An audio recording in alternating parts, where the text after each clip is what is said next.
Hello everyone, welcome to Magnet Brains. Myself Prateek Karn स्वागत करता हूं आपका अपने यूट्यूब चैनल मैग्नेट ब्रेन्स पर, जहां पर आपको मिलता है क्वालिटी कंटेंट, क्वालिटी एजुकेशन, वो भी बिल्कुल बाकायदा फ्री ऑफ कॉस्ट। केजी से लेकर के क्लास 12 तक का पूरा एजुकेशन सब मिल जाएगा आपको डिटेल्ड वीडियो फॉर्मेट में। और अगर आप हिंदी मीडियम के स्टूडेंट हैं तो आप जानते हैं क्या करना है आपको। मैग्नेट ब्रेन्स का हिंदी मीडियम चैनल भी है, जाकर के बस सब्सक्राइब कर लेना और एकदम याद से नोटिफिकेशंस को ऑन कर लेना। इससे होगा क्या ना कि जब भी कोई वीडियो, चाहे वो रिकॉर्डिंग हो, चाहे कोई लाइव अपडेट हो, जैसे वो अपलोड होगी चैनल पे, तो उसकी जानकारियां, उसके नोटिफिकेशन सबसे पहले आप तक पहुंच जाएंगे। आप किसी भी कंडीशन में कुछ भी मिस आउट नहीं करेंगे। बस एक बात का आप खास ख्याल रखें कि हिंदी मीडियम के चैनल पे क्लास 6 से क्लास 12 तक का पूरा कंटेंट अवेलेबल है। कौन कौन से स्टेट बोर्ड्स हैं सर? एमपी बोर्ड है, बिहार बोर्ड है, यूपी बोर्ड है, राजस्थान बोर्ड है और दिल्ली बोर्ड है। और अगर आपको ई नोट्स या ई बुक्स चाहिए तो इसी वीडियो के डिस्क्रिप्शन में एक लिंक होगी, जा करके चेकआउट कर लेना। वहां से आप ई नोट्स और ई बुक्स भी अवेल कर सकते हैं। ठीक है, तो चलें अब जरा कहानी को शुरुआत देते हैं। Class 11 physics chapter 5 work energy and power. इसका जैसा नाम वैसा काम, मोस्ट इंपॉर्टेंट क्वेश्चन, मतलब मोस्ट इंपॉर्टेंट क्वेश्चंस। ठीक है, तो वो वीडियो लेकर के आ गए आपके सामने। इस वीडियो का ऑब्जेक्टिव क्या है? यहाँ पे हम सबसे क्लासिक कैटेगरी के जो मोस्ट इंपॉर्टेंट क्वेश्चंस होते हैं एग्जाम पर्सपेक्टिव से, वो वाले क्वेश्चंस का पूरा एकदम गुच्छा लेकर के आ गए आपके सामने, जिसको अपन सॉल्व करने वाले हैं। ठीक है, तो बिना समय लगाए आपको लेके चलते हैं इसके पहले वाले क्वेश्चन की तरफ। क्या लिखा हुआ है? The displacement x of a particle जिसका मास है 5 ग्राम moving in one dimension under the action of a constant force is related to time by the equation। जहां पे ये इक्वेशन है और यहां पे आप याद रखें कि यहां पे x जो है ना, that is the displacement। ठीक है, अब क्या होता है कि इस पर्टिकुलर चैप्टर में आकर के ना हमारे दिमाग में समाव चीजें बैठ जाती हैं कि डिस्प्लेसमेंट तो s होता है, लेकिन यहां पे सवाल था भाई, सवाल था, अपने हिसाब से खेला तो डिस्प्लेसमेंट को x बोला गया। ठीक है, और जो रिलेशन है वो ये रही आपके सामने, t is equal to under root of x plus 3। ठीक है, t is equal to under root of x plus 3, ये आपके सामने दे दी गई है इक्वेशन। ठीक, ओके सर। अब यहाँ पे क्या पूछा हुआ है कि find the displacement of the particle when its velocity is 0। भाई सवाल के अंदर एक हल्की सी कंडीशन डाल दी गई है कि चलो ठीक है, डिस्प्लेसमेंट तो निकालना है। अब तुम बोल दोगे कि सर डिस्प्लेसमेंट तो वहीं से निकाल देते हैं। भाई ऐसा नहीं होता है। ठीक है, यहाँ पे क्या है, डिस्प्लेसमेंट निकालना है, कंडीशन तो सुनो, डिस्प्लेसमेंट निकालना है जब उसकी वेलोसिटी कितनी है, 0।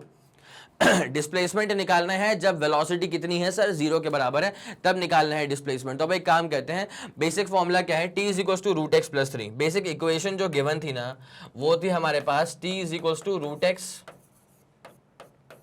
प्लस 3। क्या अपन सही जा रहे हैं सर? हाँ sir, t is equal to root x plus 3 था तो प्लस 3।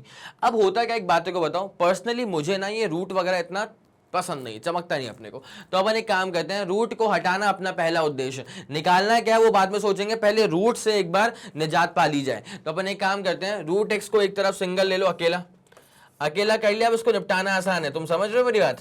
इसको अकेला कर लिया, इसको निपटाना आसान है। तो root x is equal to क्या हो चुका है, t माइनस 3। अब एक काम करते हैं, इसको निपटाएंगे कैसे, स्क्वायरिंग कर देंगे बोथ साइड्स। भाई जब रूट को हटाना है तो स्क्वायरिंग ही करोगे ना, तो स्क्वायरिंग कर देंगे बोथ साइड्स। तो जैसे ही आप स्क्वायरिंग करेंगे तो रूट एक्स का स्क्वायर क्या हो जाएगा सर, वो तो एक्स ही आ जाएगा।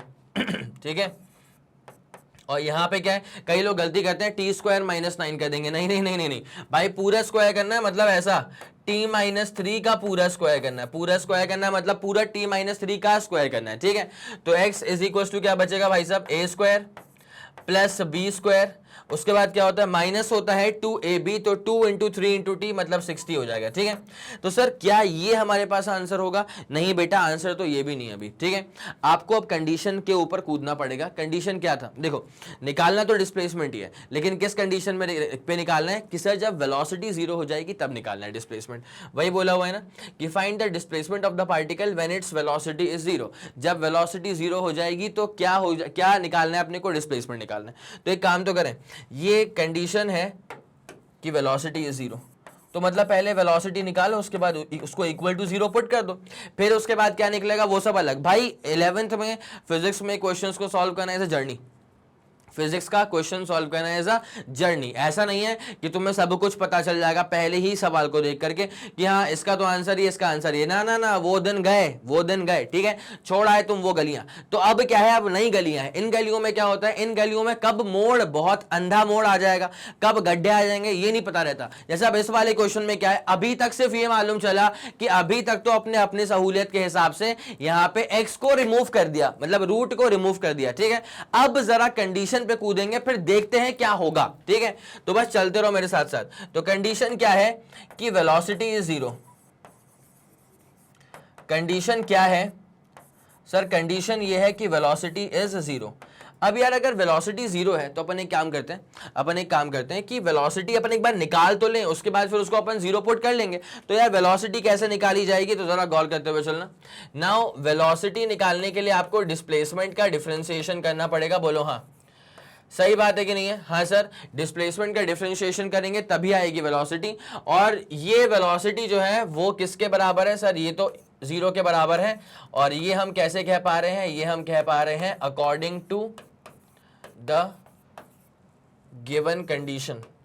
वेलोसिटी जो है सर वो जीरो के बराबर है, वेलोसिटी जो है सर वो जीरो के बराबर है। और ऐसा हम कैसे कह पा रहे हैं ऐसा हम कह पा रहे हैं according to the given condition. तो एक काम करो, सुनो, निकालना है वेलोसिटी, तो अब करो डिस्प्लेसमेंट को डिफरेंशिएट। तो ये रहा अपने पास डिस्प्लेसमेंट, तो अब इसको डिफरेंशिएट करेंगे, ठीक है।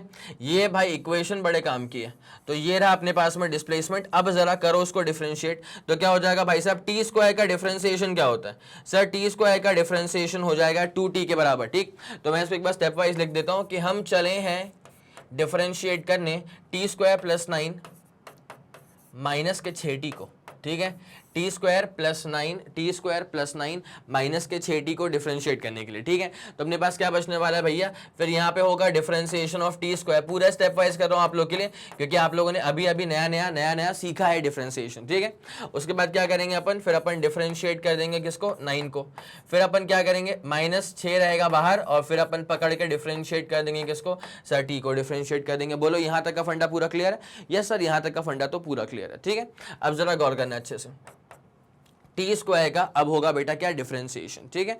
तो टी स्क्वायर का डिफरेंशिएशन क्या होता है, 2t होता है। क्या होता है, 2t होता है। 2 नीचे आ जाएगा, फिर t की पावर क्या हो जाएगा, 2 - 1, तो 2t इज द डिफरेंशिएशन, ठीक है। उसके बाद यहाँ पे 9 का डिफरेंशिएशन क्या हो जाएगा, 0। 9 इज बेसिकली अ कांस्टेंट, और डिफरेंशिएट करने का मतलब क्या होता है कि आप रेट ऑफ चेंज निकाल रहे हो। फिर से बोल दूं एक बार, 9 इज बेसिकली अ कांस्टेंट, और डिफरेंशिएशन करने का मतलब क्या होता है कि आप बेसिकली क्या है, रेट ऑफ चेंज निकाल रहे हो। अरे भैया कांस्टेंट में क्या रेट ऑफ चेंज होगा, कांस्टेंट में क्या रेट ऑफ चेंज होगा, कोई रेट ऑफ चेंज नहीं होगा। तो इसलिए 9 का डिफरेंशिएशन 0, -6 dt अपॉन dt क्या हो जाएगा सर, 1 के बराबर हो जाएगा, ठीक है। तो यहां पे वेलोसिटी अपने पास क्या हो जाएगा, 2t - 6। लेकिन according to the question velocity is 0। तो according to the question we have velocity as 0। अगर 0 है वेलोसिटी, इसका मतलब 2t - 6 की वैल्यू 0 है। इसका मतलब 2t - 6 की वैल्यू क्या है, 0 है। तो 2t इज इक्वल टू क्या हो जाएगा, 6 के बराबर हो जाएगा। अगर 2t - 6 इक्वल टू 0 है, 2t इज इक्वल टू 6 के बराबर है, तो यहां से t कितना हो जाएगा, 3 के बराबर, ठीक है। तो देयरफॉर यहां से जब मैं t निकालूंगा ना, तो 6/2 करेंगे तो 3 आ जाएगा। तो 3 सेकेंड्स है अभी। तो अब कहानी में आप काफी आगे निकल चुके हो, ठीक है। टाइम कितना आ गया, 3 सेकेंड आ गया। अब आपसे क्या पूछ के रखा हुआ था, आपसे पूछा है व्हाट इज द डिस्प्लेसमेंट, उसके बाद फिर work done by the force in 6 seconds, ठीक है। तो पहले आपसे पूछा है कि व्हाट इज द डिस्प्लेसमेंट। तो अपन एक काम करते हैं, डिस्प्लेसमेंट निकालना शुरू करते हैं। नाउ डिस्प्लेसमेंट क्या निकालेंगे भैया, अब निकालते हैं displacement at t is equal to 3 seconds. 3 seconds पे निकालना है डिस्प्लेसमेंट, ठीक है।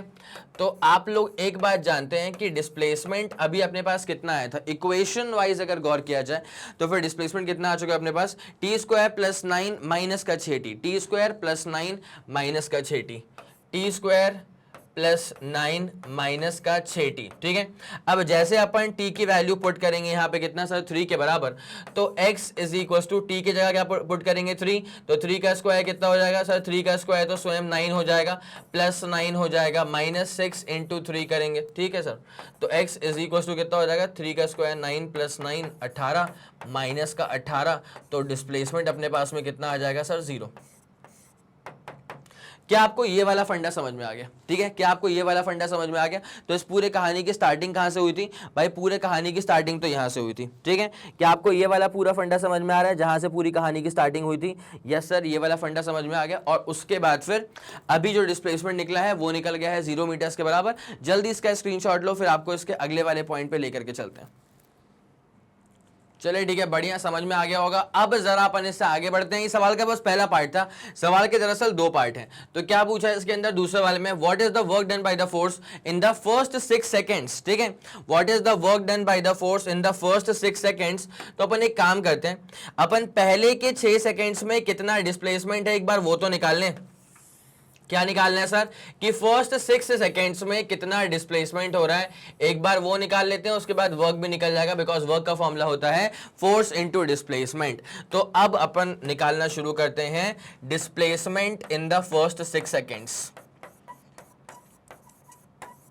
Displacement in first 6 seconds, displacement in the first 6 seconds अपन अब निकालना स्टार्ट करते हैं। तो भाई एक बहुत सिंपल सी बात तुमको बता रहा हूँ, जरा गौर करते हुए चलना भाई। अगर मैं आपसे निकालता हूं, अगर मैं आपसे बोलता हूं कि एक काम करो, डिस्प्लेसमेंट निकालो, पहले है t इक्वल टू 0, उसके बाद निकाल लेना है t इक्वल टू 6 पे, ठीक है। तो t इक्वल टू 0 पे क्या हो जाएगा, जरा गौर करते हुए चलना। We have t equal to 0 पे अपने पास में जो पोजीशन है इसका वो कितना आएगा, जरा गौर करते हुए चलेंगे। t इक्वल टू 0 पुट करो ना ऊपर वाली इक्वेशन में। सर कौन सी वाली इक्वेशन में बेटा? इस वाली इक्वेशन में t इक्वल टू 0 पुट करो ना। तो जैसे हम t इक्वल टू 0 पुट करेंगे ना, तो ये निपट गया, ये निपट गया, बचेगा सिर्फ 9। क्या बचेगा सर? सिर्फ 9 बचेगा। ये 9 मीटर आ रहा है कब? ये आ रहा है जब डिस्प्लेसमेंट निकाला है t इक्वल टू 0, ठीक है। नाउ अब निकालते हैं position at t equal to 6। अब निकालते हैं position at t is equal to 6 second पे। भाई एक बात समझो, t इक्वल टू 0 पे गाड़ी कहां थी और t इक्वल टू 6 पे गाड़ी कहां मिल रही है? तो भाई एक बार t इक्वल टू 0 पे गाड़ी कहां है वो निकाल लो, एक बार t इक्वल टू 6 पे गाड़ी कहां है वो निकाल लेना। तो जो डिफरेंस होगा वो क्या आ जाएगा तुम्हारे पास में? डिस्प्लेसमेंट आ जाएगा। बोलो हाँ कि ना, ठीक है। तो वी हैव, अगर हम t इक्वल टू 6 पे निकालेंगे तो अपने पास में डिस्प्लेसमेंट कितना आ जाएगा? अगर हम t इज इक्वल टू 6 पे निकालेंगे तो अपने पास में डिस्प्लेसमेंट कितना आ जाएगा? तो जरा गौर करना, t इक्वल टू 6 अपन यहाँ पे भरना स्टार्ट करते हैं। 6 का स्क्वायर 36, 36 माइनस 36 निपट के 0 बचेगा, क्या? प्लस का 9 बचेगा। तो अपने पास में डिस्प्लेसमेंट कितना आ जाएगा सर? 9 मीटर आ जाएगा अपने पास में क्या? डिस्प्लेसमेंट। अब जरा गौर करते हुए चलना अच्छे से भाई। इनिशियल डिस्प्लेसमेंट 9 मीटर पे था, इनिशियल पोजीशन, और फाइनल पोजीशन भी क्या आ गया? 9 मीटर पे आ गया। तो भाई देयरफॉर जो नेट डिस्प्लेसमेंट है वो तो 0 हो गया ना। आएगी तुमको ये वाली बात, हजम करने में हल्का सा टाइम लग सकता है। भाई देखो, जब हमने t इक्वल टू 0 पे गाड़ी को देखा, मतलब जब हमने पहली बार गाड़ी को देखा, तो गाड़ी का पोजीशन क्या था सर? 9 मीटर के बराबर था, ठीक है।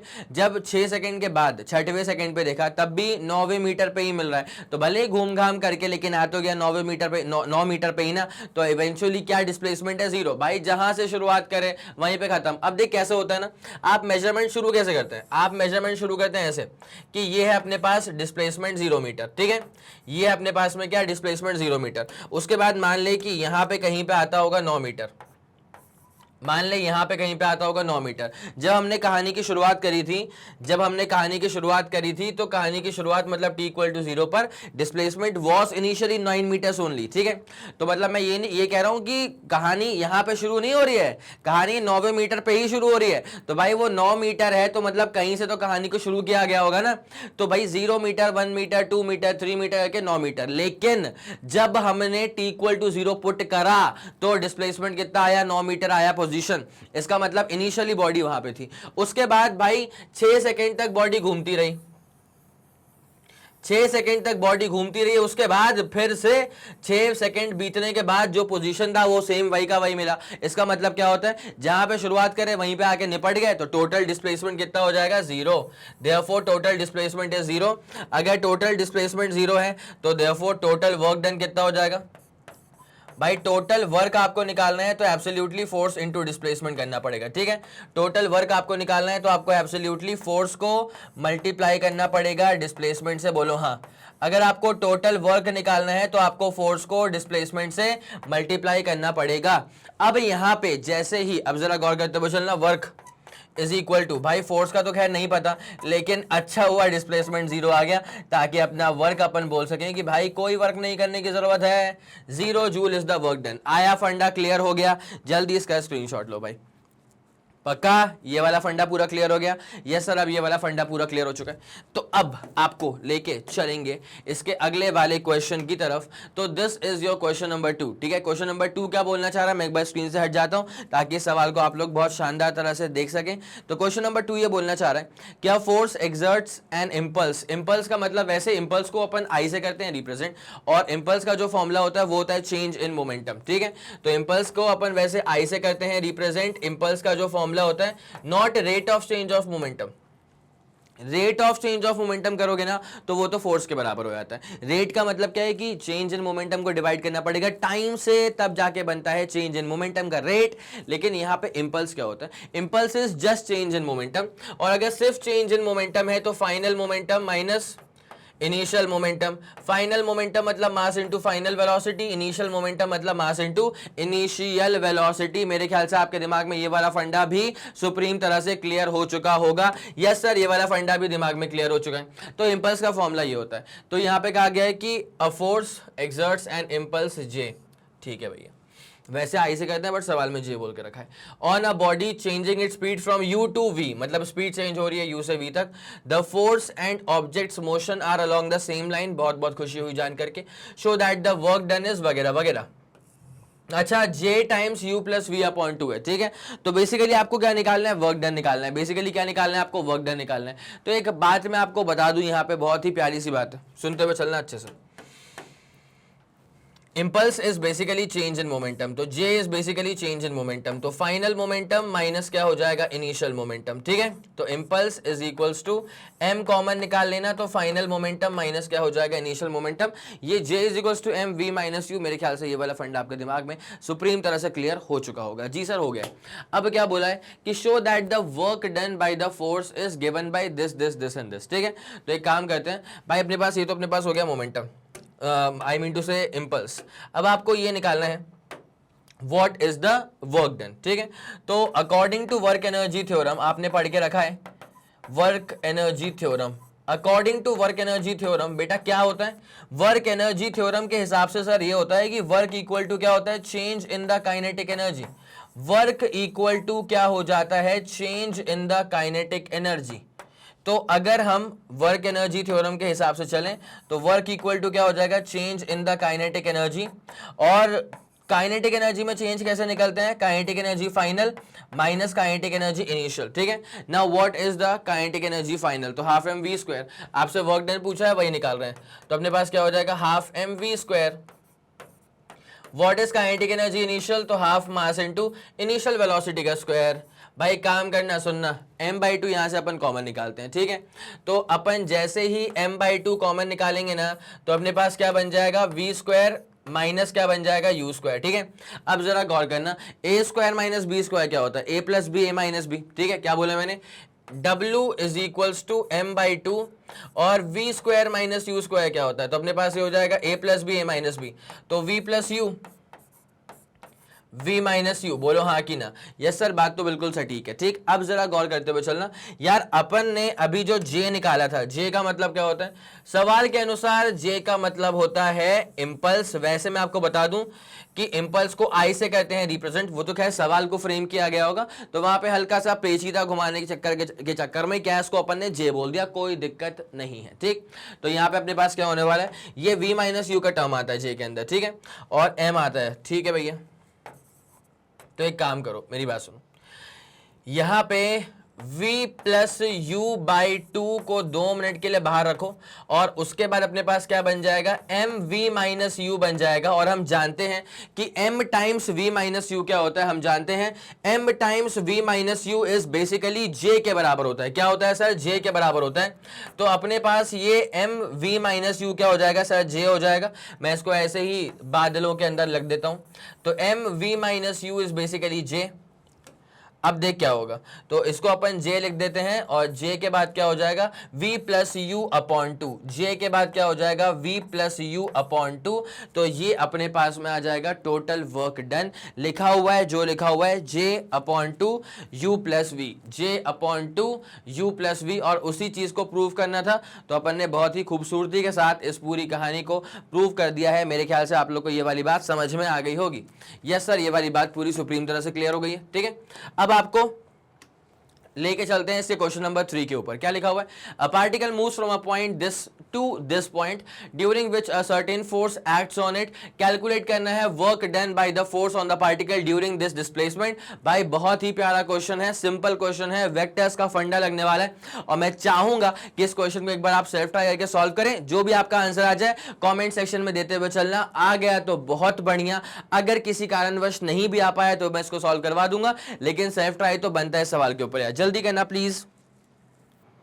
चलिए फिर आगे बढ़ेंगे सवाल के अंदर। ठीक है, तो क्या लिखा हुआ है, a particle moves from a point. ठीक है, इनिशियल पोजीशन वेक्टर जो है वो गिवन है 2i कैप और 3j कैप। ठीक है, और इस पॉइंट से किसी दूसरे पॉइंट तक पहुंच गया है, उसका पोजीशन वेक्टर है 3i cap plus 2j cap. Swap कर दिया नंबर्स को। During which a certain force, और फोर्स की वैल्यू भी गिवन है, एक्स एक्सिस पे 5 न्यूटन, वाई एक्सिस पे भी 5 न्यूटन। ठीक है, कैलकुलेट करना है work done by the force on a particle during this displacement. तो पहले तो जरा एक बात समझते हुए चलना, यहाँ पे r1 का मतलब होता है इनिशियल पोजीशन वेक्टर। ठीक है, या मैं इसको ri लिख देता हूं तो वो सुनने में ज्यादा अच्छा लगेगा। ठीक है, तो मूव्स फ्रॉम अ पॉइंट मतलब ये वाला तुम्हारे पास इनिशियल था, खैर इसको r1 लिखा है, मैंने इसको ri लिख लिया है। तो 2 और 3 था, तो 2i cap plus 3j cap था। बढ़िया। और उसके बाद फिर आप इसको ले गए हैं किसी फाइनल पोजीशन वेक्टर तक। ठीक है, किसी फाइनल पोजीशन तक। तो उसके कोऑर्डिनेट्स क्या है, कोऑर्डिनेट है इसका कितना है, 3, 2 मतलब 3i कैप और 2j कैप। क्या है, 3i कैप और उसके बाद में क्या है सर, 2j कैप। यहां तक का मसला पूरा क्लियर है। अब जरा गौर करते हुए चलना। अब आपसे ये बोला हुआ है कि फोर्स कितना अप्लाई कर दिया है, 5,5। तो फोर्स वेक्टर जो है वो कितना अप्लाई कर दिया है, एक्स एक्सिस पे 5 तो 5i कैप, और वाई एक्सिस पर भी 5 तो क्या हो जाएगा, 5j कैप। यहां तक का फंडा पूरा क्लियर है। यस सर, यहां तक का फंडा पूरा क्लियर है। वर्क निकालना है ना, तो वर्क का बेसिक फॉर्मूला क्या होता है, फोर्स इंटू डिस्प्लेसमेंट। ठीक है, तो वर्क का बेसिक फॉर्मूला क्या होता है, फोर्स इंटू डिस्प्लेसमेंट। तो नाउ डिस्प्लेसमेंट तो निकालना पड़ेगा। तो डिस्प्लेसमेंट अगर वेक्टर निकालना है आपको, तो आप ऐसा कर सकते हैं, फाइनल पोजीशन वेक्टर में से माइनस कर देना इनिशियल पोजीशन वेक्टर को। ठीक है, तो डिस्प्लेसमेंट जब निकालना है तो क्या करोगे आप, फाइनल पोजीशन वेक्टर में से माइनस कर देना इनिशियल पोजीशन वेक्टर को। तो भाई साहब जैसे आप इसको माइनस करना शुरू करेंगे ना, तो यहाँ पे अपने पास में क्या आ जाएगा, जरा गौर करते हुए चलना। यहाँ पे 3i कैप और यहाँ पे, अच्छा सही जा रहे हैं ना अपन, 2i कैप और 3j कैप, फिर 3i कैप और 2j कैप था। तो जैसे अपन इसको सॉल्व आउट करेंगे तो r फाइनल कितना है, 3 - 2 करना पड़ेगा, तो आ जाएगा 1i कैप। ठीक है, आ जाएगा 1i कैप। और सब कुछ प्लस में था, जी सर सब कुछ प्लस में था, जी सर जी सर जी सर, बढ़िया। तो अब एक काम करो, फाइनल में से इनिशियल को माइनस करो, 3 - 2 करूंगा 1i कैप, और 2 - 3 करूंगा तो कितना हो जाएगा, माइनस का j कैप। ये वाला फंडा पूरा क्लियर है, ये सर ये वाला फंडा पूरा क्लियर। ठीक है, तो ये अपने पास हो गया है डिस्प्लेसमेंट वेक्टर। नाउ आपको निकालना क्या है, आपको वर्क निकालना है। आपको निकालना क्या है, वर्क निकालना है। तो यार वर्क का बेसिक फॉर्मूला क्या होता है, तो वर्क का बेसिक फॉर्मूला जो होता है वो होता है फोर्स इनटू डिस्प्लेसमेंट। वर्क का जो बेसिक फॉर्मूला होता है वो होता है फोर्स इनटू डिस्प्लेसमेंट। तो फोर्स कितना है अपने पास, फोर्स है अपने पास में 5i कैप 5j कैप।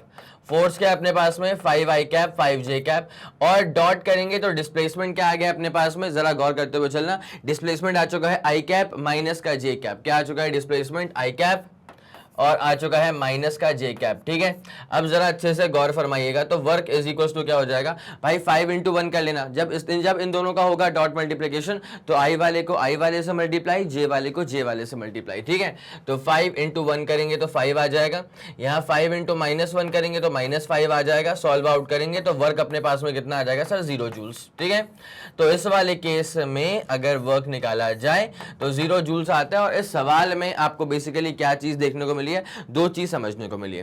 पहला, work is defined as the dot product of force and displacement, और दूसरी बात क्या होती है कि वर्क का, अच्छा ये जो डॉट प्रोडक्ट है वो कैसे निकाला जाता है, तो आई वाले को आई वाले से मल्टीप्लाई, जे वाले को जे वाले से मल्टीप्लाई। मेरे ख्याल से ये वाला फंड आपके दिमाग में सुप्रीम तरह से क्लियर हो गया होगा। इसका स्क्रीनशॉट ले लो बेटा, हो गया इसका screenshot, 3 2 1 ready go, super clear super done.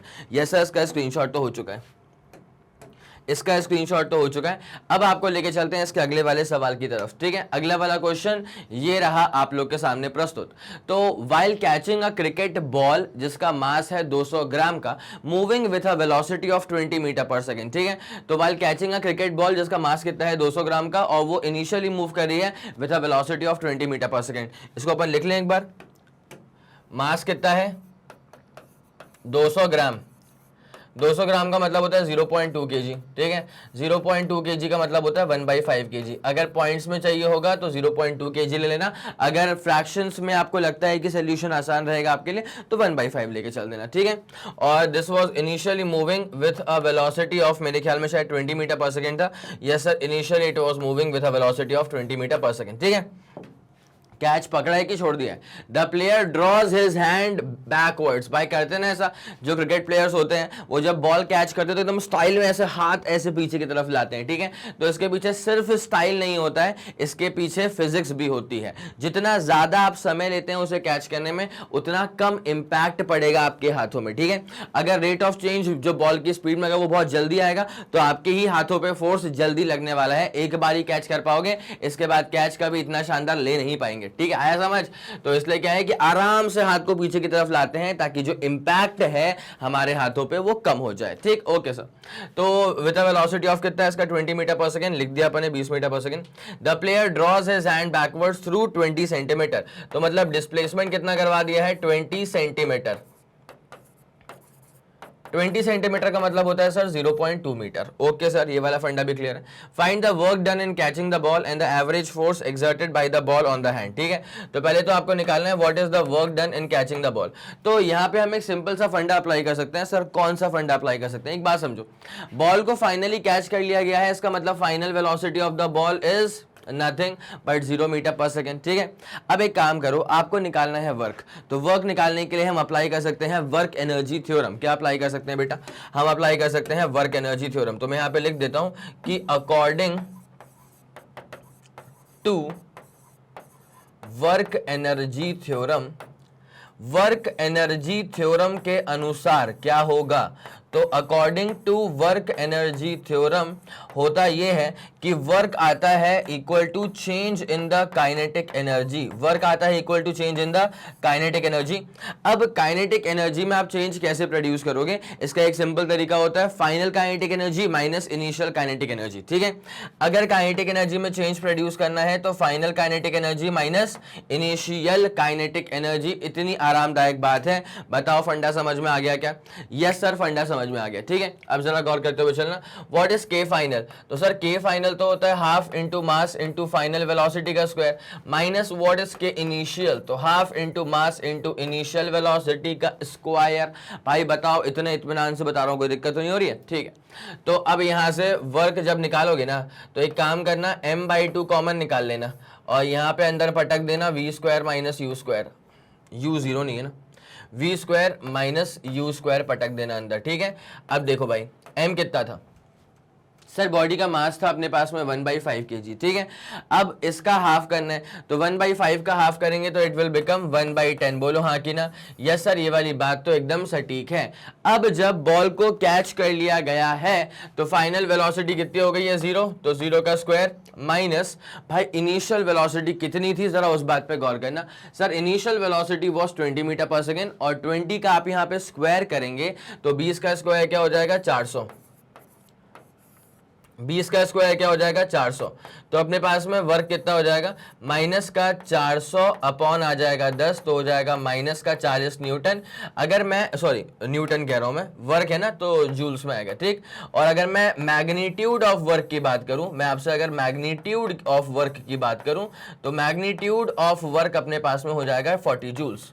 अगर मैं आपसे मैग्नीट्यूड ऑफ वर्क की बात करूं तो मैग्नीट्यूड जो है वर्क का वो आ जाएगा 40 जूल के बराबर। इतनी आरामदायक बात है, मेरे ख्याल से आपको पूरा फंडा समझ में आ गया होगा। तो मैं चाहूंगा कि आप इसका स्क्रीनशॉट लेंगे, उसके बाद फोर्स तो अभी निकाल देंगे यार, कौन सा बड़ा मसला है, फोर्स तो अभी निकाल देंगे, कौन सा शानदार मसला है। ठीक है, आगे बढ़े। ओके, तो मैग्नीट्यूड ऑफ वर्क आपका आ चुका है, कितना आ चुका है सर, ये आ चुका है 40 जूल के बराबर। अब निकालना था अपने को यहाँ पे क्या, find the work done in catching the ball, that is all done. What is the average force exerted by ball on the hand. तो फोर्स निकालना होता है, तो एक तो तरीका ये होता है कि फोर्स निकालने के लिए आप वर्क वाले फॉर्मूले को यूज कर लें। तो वर्क का फॉर्मूला क्या होता है, फोर्स इनटू डिस्प्लेसमेंट। ठीक है, अगर डिस्प्लेसमेंट पता है, वर्क पता है, तो फोर्स वहीं का वहीं निकल गया। दूसरा फॉर्मूला होता है कि अगर आप चाहें ना तो force equal to mass into acceleration कर सकते हैं। और एक्सेलरेशन को देखो, मास तो गिवन ही है, एक्सेलरेशन को निकालने के लिए एक काम करना, v square minus u square equal to 2as, third equation of motion, उसको यूज कर लेना, तुम्हारा आंसर वहां से भी आ जाएगा। मैं एक काम कर रहा हूं, मैं सिंपली वर्क का फॉर्मूला यूज कर रहा हूं। ठीक है, नाउ तुम्हारा एक तो आंसर आ ही चुका है, अब दूसरे आंसर पे आते हैं। नाउ वर्क इक्वल टू क्या होता है, फोर्स इनटू डिस्प्लेसमेंट। तो देयरफॉर अगर अपन यहां से फोर्स निकालना चाहें तो क्या हो जाएगा, वर्क अपॉन डिस्प्लेसमेंट। ठीक है, अगर फोर्स निकालना चाहेंगे तो क्या हो जाएगा, वर्क अपॉन डिस्प्लेसमेंट। ठीक है, चले सर, फोर्स निकालना था तो वर्क अपॉन डिस्प्लेसमेंट। वर्क कितना आ गया भाई, मैग्नीट्यूड लेके चलूंगा वर्क का, ठीक है, 40 upon what is the displacement. Sir displacement is 0.2 metre. यार ये जो 0.2 मीटर आ रहा है ना, ये जो 0.2 मीटर आ रहा है, इसको मैं क्या कर सकता हूं, इसको मैं 1/5 भी तो कर ही सकता हूं, कोई दिक्कत वाली बात नहीं सर। तो 1/5 करेंगे तो 1 अपॉन ऊपर गया 5, तो अपने पास सॉल्व करेंगे तो 40 इंटू 5 करेंगे तो 200 न्यूटन का फोर्स आ जाएगा। बोलो हाँ कि ना, 200 न्यूटन का फोर्स आ जाएगा, बोलो हाँ कि ना। तो वर्क का मैग्नीट्यूड भी आ गया है 40 जूल और फोर्स का मैग्नीट्यूड भी आ गया है 200 न्यूटन। इतना आरामदायक सवाल था। अगर आपको सवाल का स्क्रीनशॉट चाहिए तो ऑब्वियसली आप यहां से सवाल का स्क्रीनशॉट पूरा ले सकते हैं। आया समझ में, चमक रही है चीज, यस सर चमक तो रही है बहुत शानदार तरह से। ठीक है, अच्छा अपन ने इसके पहले थर्ड वाला क्वेश्चन डन कर लिया था, अब फिर फोर्थ वाला क्वेश्चन कर रहे थे और ये रहेगा आपके पास में इसका डिटेल्ड सॉल्यूशन। जल्दी से इस पूरी कहानी का स्क्रीनशॉट ले लिया जाए। 3 2 1 ready go. Super clear, super done, yes sir clear है, बढ़िया है सर बढ़िया। चलो ये चौथा वाला क्वेश्चन हो गया। अब आपको लेकर के आते हैं क्वेश्चन नंबर 5 के ऊपर। क्या कहा गया है, अ बॉडी जिसका मास कितना है 2 kg is resting on a horizontal surface. ठीक है, हॉरिजॉन्टल सरफेस है तो यहाँ पे एंगल वगैरह का कोई भी कार्यक्रम नहीं होगा। कभी कभी क्या होता है, इंक्लाइंड प्लेन आ जाता है। तो इंक्लाइंड प्लेन में क्या होता है, अब ये ले तेरे पास इंक्लाइंड प्लेन आ गया। इंक्लाइंड प्लेन अगर आ गया और अगर एक बॉक्स यहाँ पे रखा है तो भाई साहब समझ जाइए कि यहाँ पे होगा इसमें एकदम लपक के रेजोल्यूशन। क्या होता है भाई, एकदम शानदार तरह से यहाँ पे होता है रेजोल्यूशन। कैसे, मान लीजिए दिस एंगल इज थीटा, अब आप इसका वेट देखेंगे इस तरफ, इसका वेट जाएगा mg, इसका रिएक्शन फोर्स जाएगा कुछ इस तरह, और उसके बाद फिर आप इसको जब रिजॉल्व करना चाहेंगे, ये एंगल थीटा तो ये वाला एंगल थीटा, तो यहाँ पे क्या हो जाएगा भाई ये बहुत एक तरफा तरह का क्वेश्चन बनता है इसका। यहाँ पे हो जाएगा mg cos थीटा और इस तरफ जो कंपोनेंट काम करता है वो काम करता है mg sin थीटा वाला कंपोनेंट। बोलो हाँ कि ना, बोलो हाँ कि ना। बॉडी जब नीचे की तरफ मूव करती है तो इस पे एक फ्रिक्शन फोर्स भी काम करना शुरू करता है ऊपर की तरफ, और वो फ्रिक्शन फोर्स का फॉर्मूला क्या होता है, म्यू इंटू आर के बराबर होता है। ठीक है, तो ये वाला फंडा तब काम करेगा जब इंक्लाइंड प्लेन की बात हो। और मैं बता रहा हूं वर्क एनर्जी एंड पावर के अंदर इंक्लाइंड प्लेन का बहुत बड़ा रोल होता है, बहुत सारे क्वेश्चंस आते हैं इंक्लाइंड प्लेन के ऊपर, मैं करवा भी चुका हूं। ठीक है, अब इस सवाल पे देखा जाए तो यहां तो अपनी किस्मत अच्छी है, सिर्फ हॉरिजॉन्टल सरफेस। ठीक है, a force of 20 newton is applied to it for 10 seconds parallel to the surface. मतलब सरफेस के पैरेलल पे फोर्स अप्लाई कर दिया गया है फॉर कितना, 10 सेकेंड्स। और कितना फोर्स अप्लाई करा है भाई, 20 न्यूटन। अप्लाइड फोर्स कितना है सर, अप्लाइड फोर्स है यहाँ पे 20 न्यूटन। ठीक है, और कितने समय के लिए अप्लाई करा है, 10 सेकेंड्स के लिए। ठीक है, अब फ्रिक्शन यहाँ पे काम करना शुरू कर दिया है। ठीक है, हॉरिजॉन्टल फ्रिक्शन लेस सरफेस नहीं है, फ्रिक्शन है यहाँ पे। तो if the coefficient of kinetic friction between the surfaces in contact is 0.2, तो फ्रिक्शन कोएफिशिएंट जो है दैट इज 0.2 है। कैलकुलेट करना है आपको, पहली चीज क्या है, work done by the applied force. पहले क्या निकालना है आपको, पहले आपको निकालना है what is the work done by the applied force 10 seconds, 10 seconds में क्या वर्क डन हुआ, पहले तो वो निकालना है। उसके बाद निकालना है what is the change in the kinetic energy in the object for 10 seconds, 10 seconds के लिए ऑब्जेक्ट की काइनेटिक एनर्जी में क्या चेंज होगा वो आपको निकालना है। तो ये आपके बेसिक फंड है, ठीक है। ये जो भी आपके पास गिवन था वो मैंने बता दिया। एक बार मैं चाहूंगा कि आपका जो भी आंसर आ जाए वो कमेंट सेक्शन में आप देते हुए चलें। बन गया तो बहुत शानदार, अदरवाइज फिर उसको मैं सॉल्व करवाऊंगा, लेकिन सेल्फ ट्राई तो बनता है इसके ऊपर। है जल्दी करना प्लीज। चलिए ठीक है फिर, बहुत शानदार। अब आते हैं सवाल के ऊपर। सवाल तो आप लोगों ने सेल्फ ट्राई कर लिया होगा, जो भी आंसर होगा वो कमेंट सेक्शन में दे दिया होगा। नहीं दिया तो क्या कर रहे हो यार, मत तो करो, आ जाओ। तो अब बॉडी ऑफ मास कितना है, बॉडी का मास है 2 kg का, तो लिख दें अपन जरा कि बॉडी का मास है सर कितना, 2 kg के बराबर, ठीक है। अब उसके बाद क्या हो रहा है कि resting on a rough horizontal surface, rough horizontal surface है। अप्लाइड फोर्स कितने का हो चुका है सर, 20 न्यूटन का हो चुका है अप्लाइड फोर्स, ठीक है। एक बात मैं तुमको बताऊं, अप्लाइड फोर्स को अपन पी से करते हैं रिप्रेजेंट। हम लोग ये चीज पढ़ चुके थे force and laws of motion के अंदर, मैंने वहां पे इस चीज को पूरा सुप्रीम तरह से क्लैरिफाई कर दिया था कि अप्लाइड फोर्स, 2 तरह के फोर्स आने वाले हैं आपसे, एक होगा अप्लाइड फोर्स, दूसरा होगा फ्रिक्शनल फोर्स। तो अप्लाइड फोर्स को पी से करेंगे रिप्रेजेंट और फ्रिक्शनल फोर्स को करेंगे एफ से रिप्रेजेंट, ठीक है। तो अप्लाइड फोर्स होगा 20 न्यूटन का। It is applied for 10 seconds. The force is basically applied for how many seconds? Sir 10 second के लिए फोर्स अप्लाई कर दिया गया है पैरेलल टू दी सरफेस, ठीक है। Coefficient of kinetic friction is 0.2, तो फ्रिक्शन कोएफिशिएंट बोले तो mu is 0.2, it is a unitless quantity. Calculate करना है work done by the applied force in 10 seconds, ठीक है। तो पहले आपको निकालना है कि what is the work done by the applied force, पहले आपको निकालना है कि what is the work done by the applied force, ठीक है। अब जरा तुम ध्यान देना भाई, वर्क का फॉर्मूला क्या होता है सर, वर्क का फॉर्मूला होता है फोर्स इनटू डिस्प्लेसमेंट, ठीक है। अब यार डिस्प्लेसमेंट जो है ना वो ऐसा नहीं है कि सिर्फ अप्लाइड फोर्स की वजह से डिस्प्लेसमेंट हो रहा है भाई। अगर सिर्फ अप्लाइड फोर्स की वजह से डिस्प्लेसमेंट होगा तो वो ज्यादा डिस्प्लेसमेंट होगा, लेकिन जरा ध्यान दें कि क्या पूरे सीन में सिर्फ अप्लाइड फोर्स काम कर रहा है, नहीं सर, अप्लाइड फोर्स के साथ साथ फ्रिक्शनल फोर्स भी काम कर रहा है, ठीक है। तो जब मैं एक्सेलरेशन निकालूंगा ना, पहली बात ये समझो, जब मैं एक्सेलरेशन निकालूंगा ना तो मुझे क्या चाहिए होता है, मेरे को चाहिए होता है सर नेट फोर्स अपॉन मास।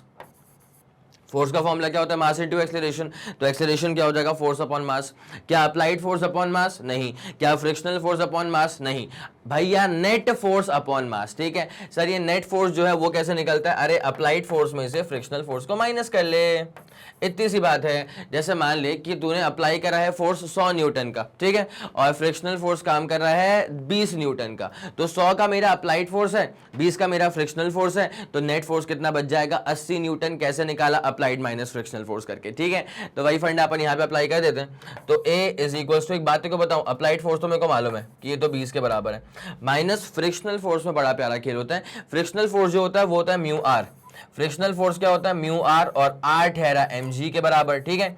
एम से एम को काटने का मत सोचना, वो कटेगा नहीं पहली बात तो एक काम करें, इसको ना अपन एक बार वैल्यूज पुट करके ही सॉल्व कर लेते हैं। तो 20 हो गया माइनस, भाई म्यू की वैल्यू क्या है सर, म्यू की वैल्यू है 0.2, ठीक है। उसके बाद एम की वैल्यू क्या है सर, एम की वैल्यू है अपने पास में 2। उसके बाद जी की वैल्यू क्या है सर, जी की वैल्यू अपने पास, अरे जी आ रहा है, अच्छा हुआ कि गिवन है कि 10 लेके चलना है, 9.8 में फिर क्या ना मसला फंस जाता है। तो यहाँ पे अपन अच्छा है बढ़िया म्यू एम जी ले लेते हैं, और अपॉन नीचे अपन क्या कर देंगे, mass, what is the mass sir, mass is 2, ठीक है। तो अपने पास कितना बचेगा, 20 में से माइनस करेंगे सर, कितना माइनस करेंगे अपन यहाँ पे, भाई एक बात सुनो, 0.2 को 10 से मल्टीप्लाई करना 2 बन जाएगा, 2 इंटू 2 करेंगे तो 4 बन जाएगा, तो 4, हाँ जी सर बिल्कुल सही बात है, 4 अपॉन नीचे करेंगे तो 2 आ जाएगा। तो एक्सेलरेशन तेरे पास में हो जाएगा 16/2, और 16/2 करेंगे तो 8 मीटर पर सेकेंड स्क्वायर। आया समझ के नहीं आया, आया समझ के नहीं आया, तो 20 माइनस 4 करेंगे 16, 16/2 करेंगे तो 8 मीटर पर second square, this is the acceleration, ठीक। अब अपन एक काम करते हैं, यहाँ पे अपन निकाल लेते हैं एक दफा डिस्प्लेसमेंट, क्योंकि वर्क निकालना है ना आपको, तो work done by applied force करना है, तो बेसिक फॉर्मूला क्या होगा, applied force into displacement. Applied force तो मेरे को पता है, लेकिन डिस्प्लेसमेंट क्या होगा, डिस्प्लेसमेंट निकालने के लिए I have to apply s is equal to u t plus half a t square, ठीक है। डिस्प्लेसमेंट निकालने के लिए I have to apply s equal to u t plus half a t square, तो एस इक्वल टू क्या हो जाएगा, u t plus half a t square. और ये पूरा कार्यक्रम निकालना है तो अपने को 10 सेकेंड के अंदर ही, पूरा कार्यक्रम हमको निकालना तो 10 सेकेंड के अंदर अंदर ही है, ठीक है। तो अब एक काम करते हुए चलना, S इज इक्वल्स टू, भाई साहब U कितना है तुम्हारे पास, तो क्या बॉडी इनिशियली रेस्ट पे थी क्या, बॉडी इनिशियली रेस्ट पे थी क्या, कुछ गिवन था, हाँ, it is resting on a rough horizontal plane. यही तो प्यारी बात है यार, यही तो खूबसूरती है कि अगर आपने डेटा शब्दों में से निकाल लिया तो बस काम डन है आपका। तो दिस इज रेस्टिंग, ठीक है, initially the body was resting, आराम फरमा रही थी, मतलब initial velocity is absolutely zero. इसको मैंने कहीं नोट नहीं करा ना, तभी तो अपन यहाँ पे अटक गए थे। तो initial velocity u is equal to कितना है, 0 मीटर पर सेकेंड। अब यार ये क्वेश्चंस को सॉल्व करने का अप्रोच समझ में आ रहा है क्या, यस सर, अब तो समझ में आ रहा होगा, है ना। तो initial velocity is absolutely zero plus half, what is acceleration, acceleration is 8 and what is t का स्क्वायर, सर टाइम था 10, 10 का स्क्वायर कितना होता है सर, 100 होता है, निपट गया। 8/2 करेंगे तो 4, 4 इंटू 100 करेंगे तो 400, ठीक है। तो 400 मीटर का तुम्हारे पास में क्या हो जाएगा सर, डिस्प्लेसमेंट हो जाएगा। 400 मीटर का क्या हो जाएगा हमारे पास में सर, डिस्प्लेसमेंट हो जाएगा, ठीक है। अब हमें और क्या चीज करनी है, और हमें निकालना है वर्क डन बाय द, अब हमें निकालना है क्या, work done by the applied force, ठीक है। तो work done by the applied force निकालने के लिए आप जानते हैं क्या करना पड़ता है, फोर्स इंटू डिस्प्लेसमेंट करना पड़ता है। सर फोर्स कौन सा लेंगे अपन, अप्लाइड फोर्स लेंगे, डिस्प्लेसमेंट लेंगे अपन s के बराबर। तो work is equals to what is the applied force, यार अप्लाइड फोर्स अपन निकाल चुके थे। अप्लाइड फोर्स कितना है अपने पास, यहीं पे निकाल लो ऊपर से अप्लाइड फोर्स। अच्छा अप्लाइड फोर्स गिवन था ना, अप्लाइड फोर्स वाज 20, ठीक है। तो अप्लाइड फोर्स वाज 20 और डिस्प्लेसमेंट कितना आ गया सर, डिस्प्लेसमेंट आ गया अपने पास में कितना, 400। तो जैसे अपन इसको सॉल्व करेंगे, 8 के बाद में 3 0, तो मतलब 8000 जूल का, this is the work done by the applied force. Applied force के द्वारा किया हुआ जो वर्क डन है वो आएगा अपने पास में कितना, 8000 जूल के बराबर। तो तुम्हारा पहला वाला आंसर डन हो चुका है, पहला वाला आंसर तुम्हारा क्या हो चुका है, डन हो चुका है। दूसरा क्या पूछा है आपसे, change in the kinetic energy of the object in 10 seconds. क्या पूछा है कि what is the change in the kinetic energy of the object in 10 seconds. ये जो चेंज पूछा है ना काइनेटिक एनर्जी में, यहीं से आप एक चीज समझ सकते हैं कि भैया चेंज इन काइनेटिक एनर्जी तो यहां से आती है वर्क एनर्जी थ्योरम से। और वर्क एनर्जी थ्योरम क्या बोलते हैं कि change in kinetic energy is basically equal to the work done, ठीक है। Change in kinetic energy is basically equal to the क्या हो जाएगा, वर्क डन हो जाएगा। तो अगर आप लोगों ने इस वाले पार्ट को नोट कर लिया है, एक काम करो ना यार, मैं चाह रहा हूं कि मैं गिवन डेटा को यहां से रिमूव ना करूं, मैं तो फिर अपना ये पहला वाला पार्ट मैंने सॉल्व कर दिया है, दूसरा वाला पार्ट मैं यहीं पे सॉल्व कर दूंगा, लेकिन एक बार जरा इसका स्क्रीनशॉट ले लो क्योंकि मैं इसको मिटाऊंगा ना फिर, क्लियर है, इसको मिटाऊंगा इसलिए बोल रहा हूं। हो गया, चलें सर। तो ये पहला वाला पार्ट जो था वो अपन ने क्लियर कर लिया। 8000 जूल आ रहा है दिल में, इस आंसर को हम याद रखेंगे बिकॉज आखिरी में कंक्लूजन के तौर पे काम आ जाएगा, ठीक है। 8000 is the work done by the applied force, पक्की बात।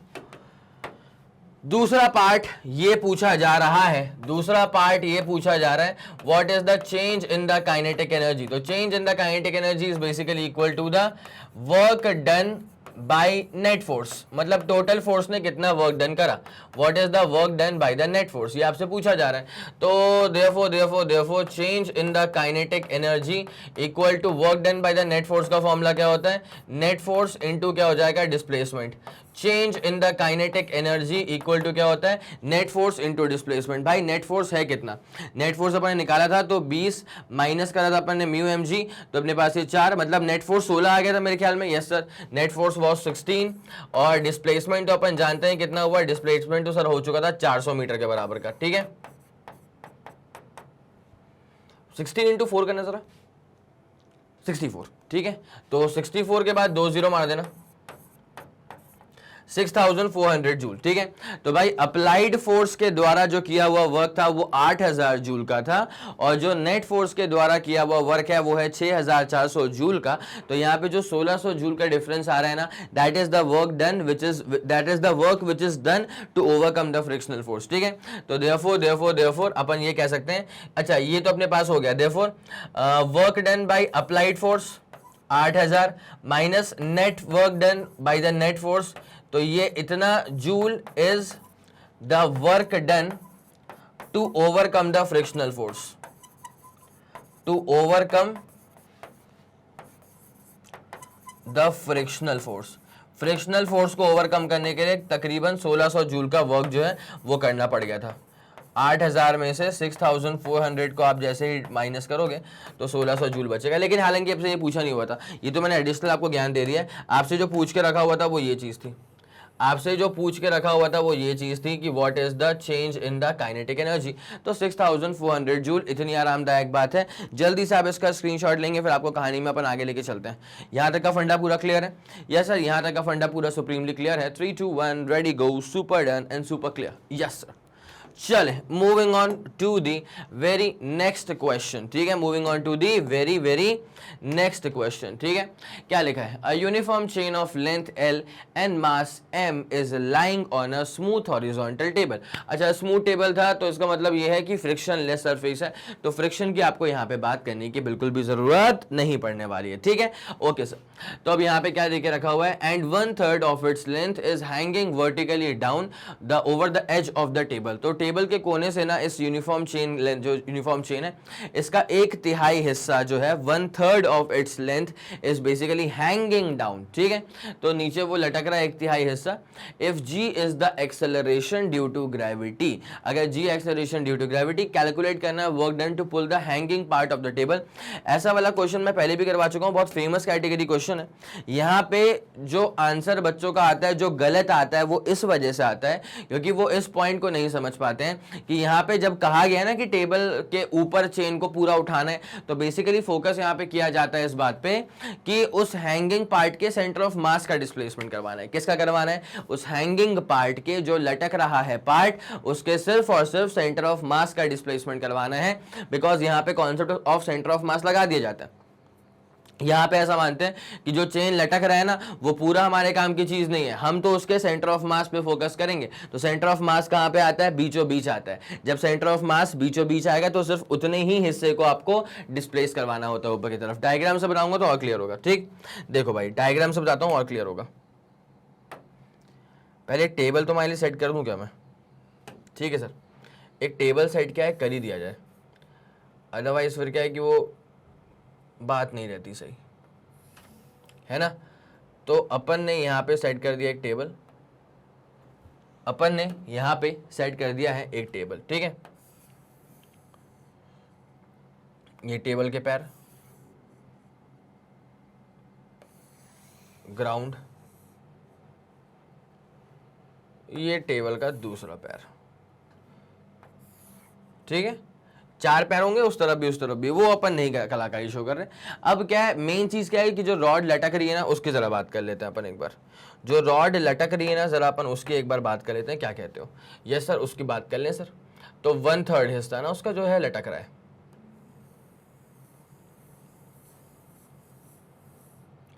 दो मिनट समझना तो मेरी बात को अच्छे से।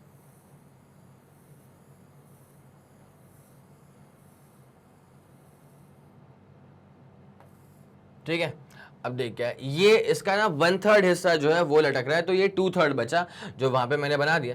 1/3 तो मैं यहां पे बनाऊंगा अब।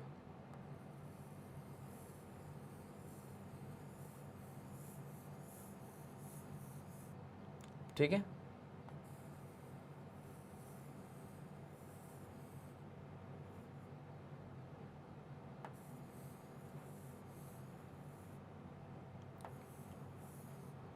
ठीक है। अब देखिए यहाँ पे क्या हुआ है भाई, ये इसका 2/3 वाला पार्ट है और ये इसका बाकी बचा हुआ जो 1/3 हिस्सा था वो यहाँ पे रहा। ठीक है, तो ये 2/3, ये 1/3 हिस्सा। अब मेरी बात पे जरा अच्छे से गौर करते हुए चलना। इसका सेंटर ऑफ मास कहाँ पे लाई करेगा सर? एग्जैक्टली सेंटर पे लाई करेगा इसका सेंटर ऑफ मास, ऑब्वियसली नाम से ही पूरा क्लियर है। ठीक है, ये जो लेंथ लटक रही है ना, उसकी लेंथ कितनी? L/3 है, तो उसका सेंटर ऑफ मास कहाँ पे आ जाएगा सर? अगर लेंथ लटक रही है 1/3 तो उसका सेंटर ऑफ मास आ जाएगा L/6 पे। बोलो हाँ कि ना? ठीक है, यस सर, L/6 पे आ जाएगा। अब ना आपको जितना मास, देखो भाई, जो मास ऊपर की तरफ है उससे अपने को फर्क नहीं पड़ता, जो लेंथ ऊपर की तरफ है अपने को उससे भी फर्क नहीं पड़ता। हमको इस बात से बस फर्क पड़ने वाला है कि भाई ये L/6 का जो हिस्सा है ना, उसको ऊपर उठाना है। तो ये जो लटकता हुआ पार्ट है, इसका मास कितना है? ठीक है, तो mass to be pulled up, पहले अपन ये लिख लेते हैं कि what is the mass to be pulled up. Mass to be pulled up, कितने मास को आपको ऊपर की तरफ उठाना है। तो भाई एक बात तुम सुनते हुए चलना, टोटल मास कितना होता है, m के बराबर। टोटल मास कितना होता है सर, m के बराबर इसका टोटल मास होता है। और हमें जितने हिस्से को ऊपर उठाना है भाई, l लेंथ का मास है m के बराबर, l/3, ये l/3 पूरा पूरा जो लटक रहा है वो कितना है, l/3। तो मास कितना हो जाएगा, m/3। आया समझ की नहीं आया, मास कितना हो जाएगा सर, m/3। और डिस्प्लेसमेंट ऑफ सेंटर ऑफ मास में लिख लेता हूं। तो ये अपने पास सिर्फ जो मास उठाना है वो हो गया, ठीक है। उसके बाद अपने पास क्या होता है, वर्क का, अच्छा यहाँ पे अपने पास displacement of the centre of mass. तो डिस्प्लेसमेंट किसका होगा, बेसिकली डिस्प्लेसमेंट होगा of the centre of mass.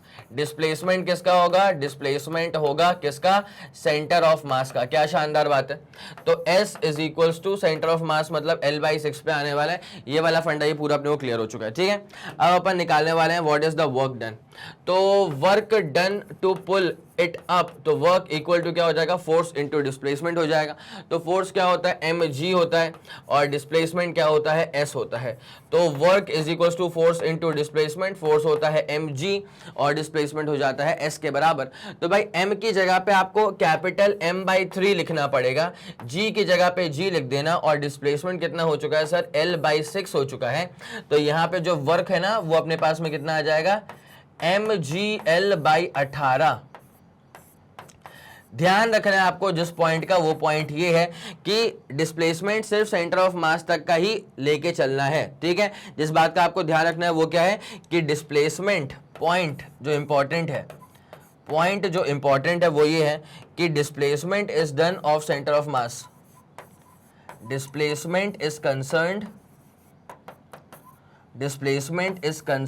only of center of mass.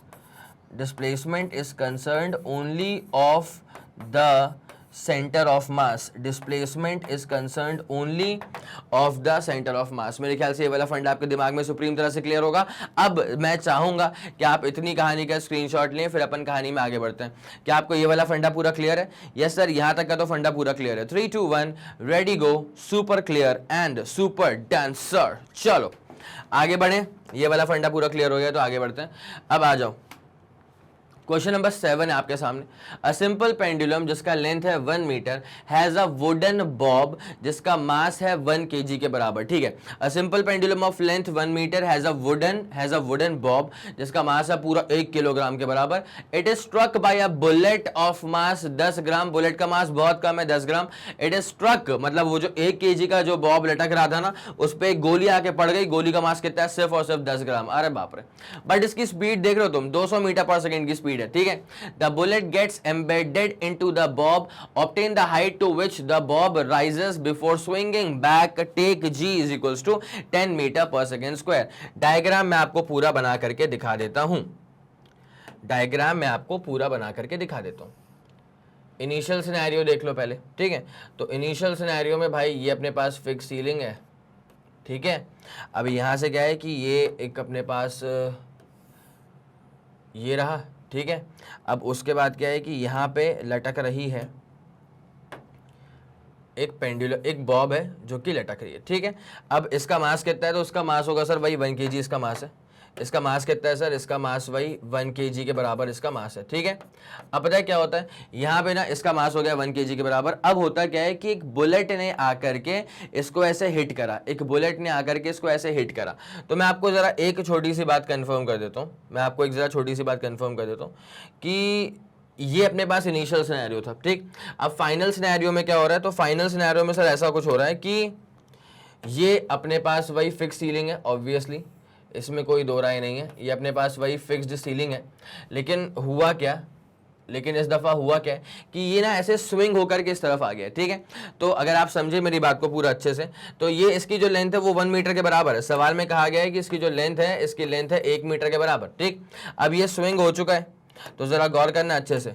जब ये स्विंग हो जाएगा ना, तो स्विंग हो करके मान ले ये आ गया है ऐसे करके यहाँ तक। यस सर, बढ़िया है सर, ये स्विंग होकर के यहाँ तक आ गया। अब इसमें हुआ क्या है कि पहले सिर्फ यही था, इसका मास कितना है, बड़ा वाला हम बोल देंगे इसके मास को, पहले सिर्फ यही था। लेकिन अब क्या हुआ कि जब बुलेट घुसी ना इसके अंदर, जब बुलेट लगी ना इसको, यहाँ से एक बुलेट भी आ रही थी, यहाँ से क्या मान ले क्या आ रही थी, एक बुलेट आ रही थी, बुलेट, तो ये बुलेट आकर के स्ट्राइक कर गई इसके ऊपर। तो बुलेट का मास कितना है सर? बुलेट का मास तो भाई 10 ग्राम के बराबर है, जो कि बोल के रखा हुआ था 10 ग्राम। तो इसका मास अपन ले लेंगे क्या? छोटा वाला m। इसका मास अपन ले लेंगे छोटा वाला m। कितना मास है इसका सर? 10 ग्राम का तो मास ही है इसका, कोई दिक्कत वाली बात नहीं। अब यहाँ पे ये उचक गया ना ऐसे करके, भाई तुम्हें ये फील हो रहा है कि नहीं हो रहा है? जैसे बुलेट पड़ी तो ये जो पेंडुलम बॉब है, मेरी बात समझो, मेरी बात समझो, जैसे ही बुलेट पड़ी इसके ऊपर तो जो पेंडुलम बॉब है वो ऐसे स्विंग नहीं कर जाएगा। तो जब ये बुलेट पड़ने के बाद ये पेंडुलम बॉब ऐसे स्विंग करेगा तो कुछ इस तरह से यहाँ पे ये आ जाएगा, ठीक है। लेकिन एक बात आप समझ जाएं कि इसके अंदर अब घुस चुका है ये बुलेट। ये समझ जाएं आप कि बुलेट इसको चीरता फाड़ता हुआ ऐसे अंदर की तरफ घुस चुका है।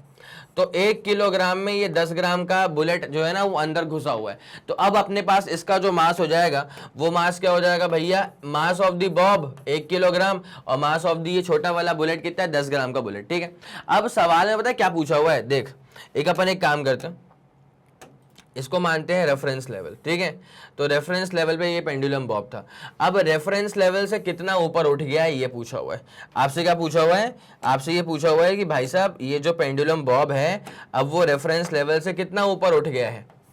ये जो पेंडुलम बॉब है अब ये रेफरेंस लेवल से कितना ऊपर उठ गया है, ये आपसे अब यहाँ पे पूछ करके रखा हुआ है। कोई दिक्कत वाली बात तो नहीं है सर, पूरा फंडा क्लियर। तो अपन एक काम करें, पहले अपन निकाल तो लें कि व्हाट इज द वेलोसिटी। यार क्या वेलोसिटी मिली है वो तो चल जाए पता। इनिशियली वो 0 पे था, वो अपन को समझ में आ गया। फिर फाइनली किस वेलोसिटी से वहां तक पहुंच गया, तो वो तो निकालना पड़ेगा अपने को। तो भाई एक बात तुम समझो, इनिशियली क्या हो रहा है इसके साथ, मेरी बात सुनते हुए चलना।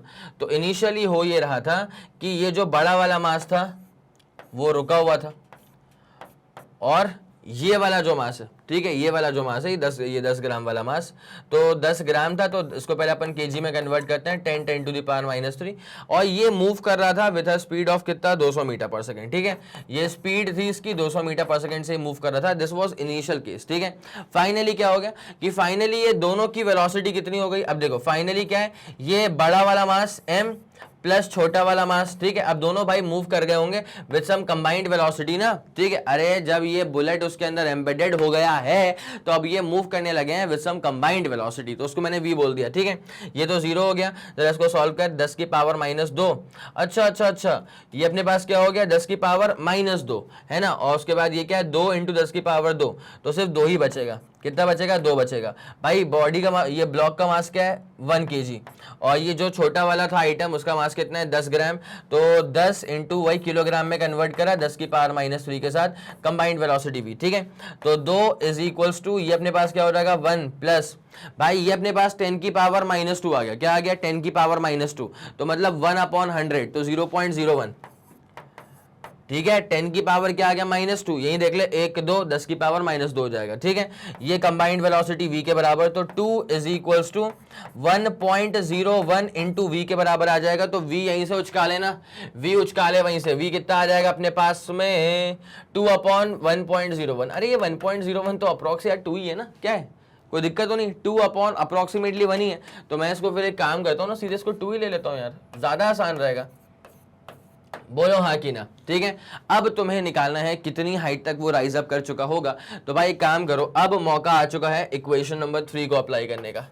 इक्वेशन नंबर 3 काफी लोग को याद नहीं आती है, या फिर याद होती है ना तो वो लोग शायद नंबरिंग से याद नहीं करते हैं, पता नहीं, जैसा भी मसला है। मैं आपको दिखाता हूं, v² - u² = 2as, मैं इसकी बात कर रहा था। v² - u² = 2as, मैं आपसे इसकी बात कर रहा था, ठीक है। तो भाई फाइनली वेलोसिटी कितनी है? तो भाई फाइनली वेलोसिटी है 2, तो 2 का स्क्वायर करेंगे तो 4, माइनस इनिशियल वेलोसिटी तो कुछ नहीं थी 2। उसके बाद a अपन कितना लेके चलेंगे? g के बराबर। g कितना है? 10। और डिस्प्लेसमेंट कितना है? हाइट, वही तो अपन को निकालना है, वही तो अपने को नहीं पता, ठीक है। तो क्या करेंगे? 4 = 20 h हो जाएगा। तो h = अपने पास कितना हो जाएगा? 4/20 हो जाएगा, मतलब 1/5 हो जाएगा, मतलब 0.2 मीटर हो जाएगा। So this is the answer. कितने हाइट तक ये राइज अप कर जाएगा पेंडुलम बॉब? देखो भाई पहले ऐसे पड़ा हुआ था और गोली आ रही थी, उसके बाद गोली घुस गई पेंडुलम बॉब के अंदर और घुस के साथ साथ मूव करने लगी with certain velocity, common velocity, ये अपन ने v निकाल ली, ठीक है। तो मैं इसको लिख दूं कि v is the common moving velocity,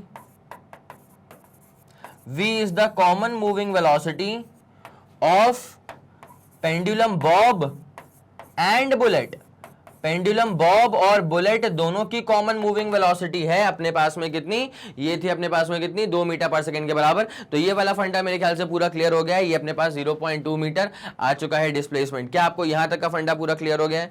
3 2 1 ready go, super clear, super done. Yes sir, clear हो चुका है 0.2 मीटर का। अब आपको आगे लेकर के चलते हैं। This is all done for you. अच्छा हुआ जी की वैल्यू 10 लेने को बोल दिया था, नहीं तो फिर क्या मसला बड़ा हो जाता है ना। अब क्या है, a car of mass 2000 kg is lifted up a distance of 30 metre by a crane in 1 minute. ठीक है, एक क्रेन ने इस 2000 किलोग्राम के कार को 30 मीटर के डिस्टेंस से ऊपर उठा लिया इन 1 मिनट। ठीक है, और एक दूसरा क्रेन आया, उसने सेम काम करा लेकिन उसको 2 मिनट लग गए। सेम काम करा पर उसको 2 मिनट लग गए। तो दोनों केस में वर्क डन तो सेम ही है। वर्क डन क्या है? वर्क डन ये है कि एक कार है, उसको कार को उठाना है क्रेन के सहारे से कितने ऊपर, कितने ऊपर, 30 मीटर के ऊपर तक, 30 मीटर की ऊंचाई तक उठाना है उसको। ठीक है, तो do the cranes consume the same और डिफरेंट अमाउंट ऑफ फ्यूल। भाई कितना कंजम्पशन ऑफ फ्यूल है वो डिपेंड करता है कितना वर्क डन है। ठीक है, इस बात को तुम लोग अच्छे से लिख लेना बेटा कि consumption of fuel, consumption of fuel, कोई भी गाड़ी कितना फ्यूल कंज्यूम करेगी, that is basically proportional to the amount of work done. अब यार तुम दोनों ही केस में देखो, दोनों ही केस में क्या वर्क हो रहा है, दोनों ही केस में क्या वर्क हो रहा है। किसी में जल्दी, किसी में धीरे, मतलब किसी में जल्दी काम हो रहा है, किसी में स्लो काम हो रहा है, वो अलग मसला है। लेकिन मैटर क्या है कि अमाउंट ऑफ वर्क डन तो सेम ही है ना। वर्क क्या है? mgh। ठीक है, mg इंटू h हो जाएगा। तो भाई h क्या है यहाँ पे? 30 मीटर के बराबर। ठीक है, तो क्रेन नंबर 1 हो या क्रेन नंबर 2 हो, वो दोनों ही सेम वर्क कर रही है। तो अगर सेम वर्क कर रही है तो कंजम्पशन ऑफ फ्यूल भी सेम होगा। अगर वर्क डन दोनों ही क्रेन सेम कर रही है तो सेम अमाउंट का फ्यूल वो दोनों ही क्रेन्स कंज्यूम करेंगे। तो do the crane consume the same और डिफरेंट अमाउंट ऑफ फ्यूल, तो अपन लिख देंगे since work done by both the cranes is same only, since work done is same for both the cranes. भाई अगर तुम सोच रहे हो कि सर टाइम तो अलग अलग लग रहा है, भाई टाइम अलग अलग लग रहा है, लेकिन वर्क डन में टाइम का कोई मसला नहीं होता है। टाइम चाहिए पड़ता है पावर निकालने के लिए। जब वर्क की बात करेंगे तो work done is same for both the cranes, therefore both the cranes will consume the same amount of fuel. Therefore both the cranes will consume, therefore both the cranes will consume same amount of fuel. Therefore both the cranes will consume same amount of fuel. मेरे ख्याल से आपके दिमाग में ये वाला फंडा supreme तरह से क्लियर हो गया होगा। एक बार जरा इसको लिख लो, उसके बाद क्या निकालना है आपको, what is the power supplied ना। तो पावर सप्लाइड अभी निकाल के देखते हैं, बस एक बार इसको नोट डाउन कर लो। चलें ठीक है भाई, तो ये वाला फंडा पूरा क्लियर हो गया कि do the cranes consume the same और डिफरेंट अमाउंट ऑफ फ्यूल। तो लिख दिया कि भैया the cranes will consume the same amount of fuel, क्योंकि फ्यूल का कंजम्पशन किस बात पे डिपेंड करता है, अमाउंट ऑफ वर्क डन पे। और दोनों ही क्रेन्स ने, भले ही एक ने जल्दी काम कर दिया, एक ने लेट काम करा, लेकिन काम तो सेम करा ना, वर्क डन तो सेम ही था ना। तो वर्क डन सेम था तो फ्यूल कंजम्पशन भी सेम। इसका आप लोगों ने स्क्रीनशॉट ले लिया। Now what is the power supplied by each crane. तो अपन निकालते हैं power by the first crane. पहले अपन निकालते हैं power supplied by first crane. पहले अपन निकालते हैं कि फर्स्ट क्रेन ने कितना पावर सप्लाई करा।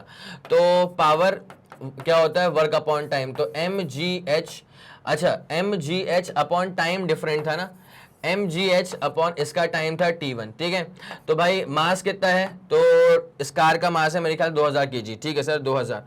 उसके बाद g कितना है, तो g 10 ले सकते हैं क्या, यहाँ पे कहीं लिखा नहीं है कि g 10 लेना है, तो फिर 10 लेके मत चलना, 9.8 लेके चलना। ठीक है, उसके बाद h कितना है इसका, तो h है इसका सर 30 मीटर के बराबर। जी हाँ, 30 मीटर के ऊपर तक लेके गए इसको। ठीक है, अपॉन नीचे क्या होता है, टाइम आता है।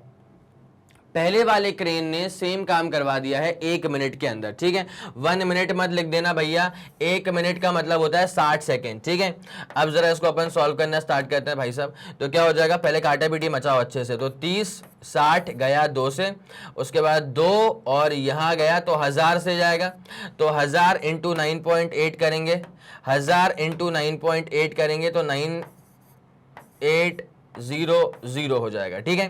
तो 1 2 3 9.8 के आ जाएगा, मतलब 9800 हो जाएगा, ठीक है। तो 9800 वॉट का पावर जो है वो पहला वाला जो क्रेन है वो सप्लाई कर रहा है। भाई ये वाला फंडा चेक कर लो, मेरे को बताओ कि तुम्हें यहां तक की बात समझ में आ रही है क्या? यहां तक का फंडा जो है वो तुम्हें क्लियर हो गया है क्या? 9800 जूल, 9800 जूल पर सेकेंड बोल लो या वॉट बोल लो, एक ही बात रहेगी, कोई दिक्कत तो नहीं है सर? यस सर, यहां तक का फंडा पूरा क्लियर है, ठीक है। तो 9800 वॉट हो गया। अब एक काम करते हैं, अपन सेम काम करते हैं किसके लिए? सेकंड वाले क्रेन के लिए। तो power supplied by second crane, power supplied by second crane लेके चल दो, पावर सप्लाइड बाय सेकंड दूसरा वाला क्रेन लेके चल दो। तो यार पावर का फॉर्मूला क्या होता है? तो पावर का फॉर्मूला होता है mgh/2, वर्क अपॉन टाइम होता है ना, तो mgh अपॉन टाइम। इसमें दूसरा वाला समय कितना था? 2 मिनट था मेरे ख्याल से। दूसरा वाला क्रेन ढीला है, दूसरा वाला काम क्रेन जो है ना वो 2 मिनट में काम करके देगा आपको। तो वैसे अपन बोलते हैं कि बस 2 मिनट में आया, 2 मिनट में, लेकिन यहाँ पे 2 मिनट ज्यादा है क्योंकि एक बंदा 1 मिनट में आ रहा है। तो अब ये m कितना है इसके पास? वही कार था 2000 kg वाला, g की वैल्यू वही 9.8 वाली, h वही 30 मीटर वाला है, लेकिन इस दफा जो टाइम लग रहा है वो लग रहा है 2 मिनट, बोले तो 120 सेकेंड के बराबर, ठीक है। काटा पीटी मचाओ, 30 4 से कटेगा, कोई दिक्कत वाली बात नहीं है, ठीक है। अब जरा गौर करना क्या होता है, सुनो मेरी बात, सुनो मेरी बात। P2 अपने पास में कितना हो जाएगा? सुनना, 2000/4 करेंगे ना, 2000/4 करेंगे तो 500 हो जाएगा। तो 500 इंटू क्या हो जाएगा? 9.8, ठीक है। तो इस बार क्या हो जाएगा? 9800 का आधा, मतलब 4900 वॉट का पावर। कोई दिक्कत वाली बात तो नहीं है। तो दूसरे वाले ने कम पावर सप्लाई करी, पहले वाले ने ज्यादा पावर सप्लाई करी, दूसरे वाले ने जस्ट आधी पावर सप्लाई करी है, क्योंकि पहला वाला आधे समय में काम करके दे देगा। जितने समय में पहले वाले ने काम करा उसका 2 गुना समय इसको लग रहा है, मतलब इसकी पावर सप्लाई जो है वो कम है। इसलिए कहा जाता है कि power is defined as the rate of work done, कितने जल्दी काम हो रहा है। काम अगर जल्दी हो रहा है तो पावर ज्यादा है, काम अगर धीरे हो रहा है तो पावर कम है, ठीक है। काम यहां पे जल्दी हो गया, पावर ज्यादा है, और काम यहां पे धीरे हुआ, जस्ट डबल समय लग गया, तो पावर इसकी जस्ट आधी है। तो इतनी सी बात तुम्हें क्लियर है क्या? यस सर, यहां तक का फंडा पूरा क्लियर है। इसका स्क्रीनशॉट लो। 3 2 1 ready go, super clear, super done हो गया। चले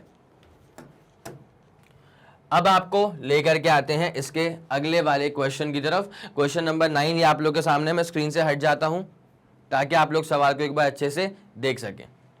हो गया? चले, क्या लिखा है? A body falling on the ground from a height of 10 metre rebounds to a height of 2.5 metre, ठीक है। तो बॉडी को किसी एक 10 मीटर की हाइट से अपन ने ड्रॉप करा होगा पहले तो, ठीक है। बॉडी को 10 मीटर की हाइट से आपने ड्रॉप करा, ये अपने पास ग्राउंड हो चुका है, ये अपने पास में क्या है? ये अपने पास में हो चुका है प्रॉपर ग्राउंड। और बॉल को आप जिस हाइट से ड्रॉप कर रहे हो वो हाइट कितने की सर? 10 मीटर की इसकी हाइट है, ठीक है। तो 10 मीटर की हाइट से आपने इसको ड्रॉप करा, कुछ इस तरह से यहाँ पे ये ड्रॉप हो गई, ठीक है। अब ड्रॉप जब हुई है ना, तो आप याद रखें कि ड्रॉप होने का जो हाइट है वो है 10 सेंटीमीटर नहीं, मीटर, 10 मीटर की हाइट से ड्रॉप हुई है। इसको अपन h1 बोल देंगे। क्या बोल देंगे इसको अपन? h1, ठीक है। उसके बाद ड्रॉप होने के बाद ना ये 2.5 मीटर की हाइट तक ही रिबाउंस कर पाई। ड्रॉप होने के बाद वैसे तो क्या सेम लाइन ऑफ एक्शन पे चढ़ जाएगी ऊपर की तरफ, लेकिन मैं हल्का साइड बना रहा हूं उसको, मैं हल्का सा इसको साइड में बना रहा हूं ताकि क्या है कि पूरी खिचड़ी ना बन जाए इसमें, ठीक। तो अब ये जो रिबाउंस करी ना, ये रिबाउंस करी है बाय हाइट ऑफ 2.5 मीटर, ये रिबाउंस कर गई है बाय हाइट ऑफ 2.5 मीटर। इसको अपन बोल देंगे h2। क्या बोल देंगे इसको अपन? h2 बोल देंगे। ये वाला फंडा पूरा क्लियर है? यस सर, ये वाला पूरा फंडा क्लियर है। तो h1 की हाइट पे तो इसके पास क्या होगा? पोटेंशियल एनर्जी होगा, और जैसे बॉडी जमीन पे हिट करी होगी तो ये पूरा पोटेंशियल एनर्जी किस में कन्वर्ट हो गया होगा? काइनेटिक एनर्जी में, ठीक है। तो मैं इसको लिख देता हूं कि at the time of hitting, at the time of hitting the ground, ये बड़ी इंपॉर्टेंट चीज है भाई, सुनते हुए चलना। At the time of hitting the ground हो क्या रहा होगा?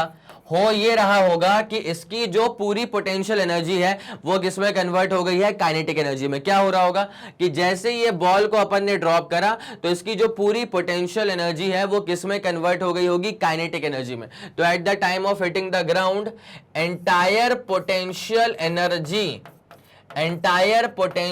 एनर्जी एट ए, इसको अपन ए वाला पॉइंट बोल देते हैं, entire potential energy at A is converted to the kinetic energy, is converted to kinetic energy of hitting the ground, is converted to kinetic energy of hitting the ground। और ground position को अपन जी बोल देंगे, ground position को अपन ने जी बोल दिया। कोई दिक्कत वाली बात है क्या? नहीं सर कोई दिक्कत वाली बात नहीं है, ठीक है। अब जो मैंने बताया ना तो उसको अपन कैसे लिखने वाले हैं, उसको अपन ऐसे लिखने वाले हैं, पूरा पोटेंशियल एनर्जी का मतलब होता है mgh1 और ये किस में कन्वर्ट हो गया है, half into mass into velocity v1 का स्क्वायर। भाई हिट करने, देखो भाई ग्राउंड पे हिट करने से पहले की वेलोसिटी, जस्ट पहले की वेलोसिटी कितनी है v1, और हिट करके जब ऊपर जाएगा तो जो हिट करने के बाद की वेलोसिटी है सेम पॉइंट पे, लेकिन बस 19-20 का अंतर है। ग्राउंड की ही बात करूंगा लेकिन बस 19-20 का अंतर है। जब जमीन पे हिट करा था तो उस समय वेलोसिटी कितनी थी, v1, माफ करो। जब जमीन पे हिट करा तो उस समय क्या वेलोसिटी है, v1 है, और हिट करने के जस्ट बाद क्या हुआ, काइनेटिक एनर्जी में लॉस हुआ, इसलिए पूरी हाइट वो रिगेन नहीं कर पाया होगा।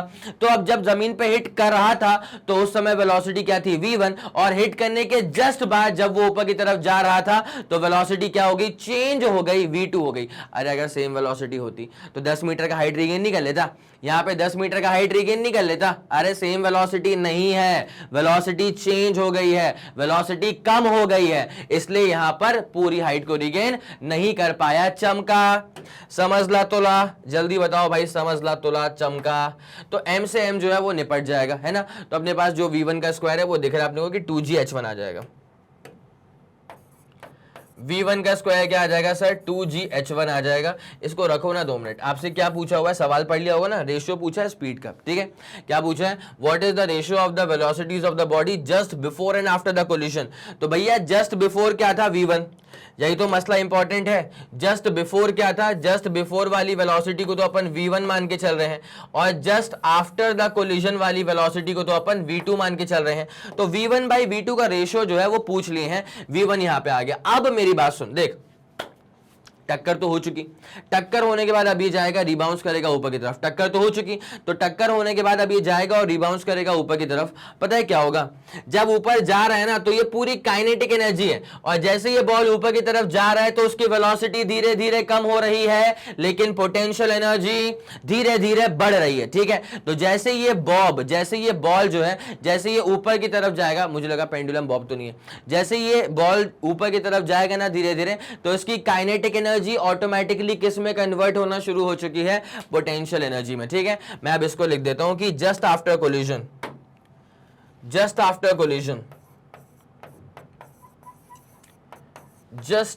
कोलिजन जो काइनेटिक एनर्जी है, the kinetic energy is getting converted to the potential energy, is getting converted to potential energy and at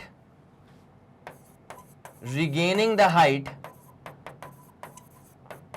भाई अब कितनी हाइट तक आ गया, अब तो एक बीच में एक पॉइंट है वहां तक पहुंचा है, तो बीच में एक पॉइंट तक पहुंचा, इसको बी बोल देता हूं, ठीक है। तो now at regaining the height at point B,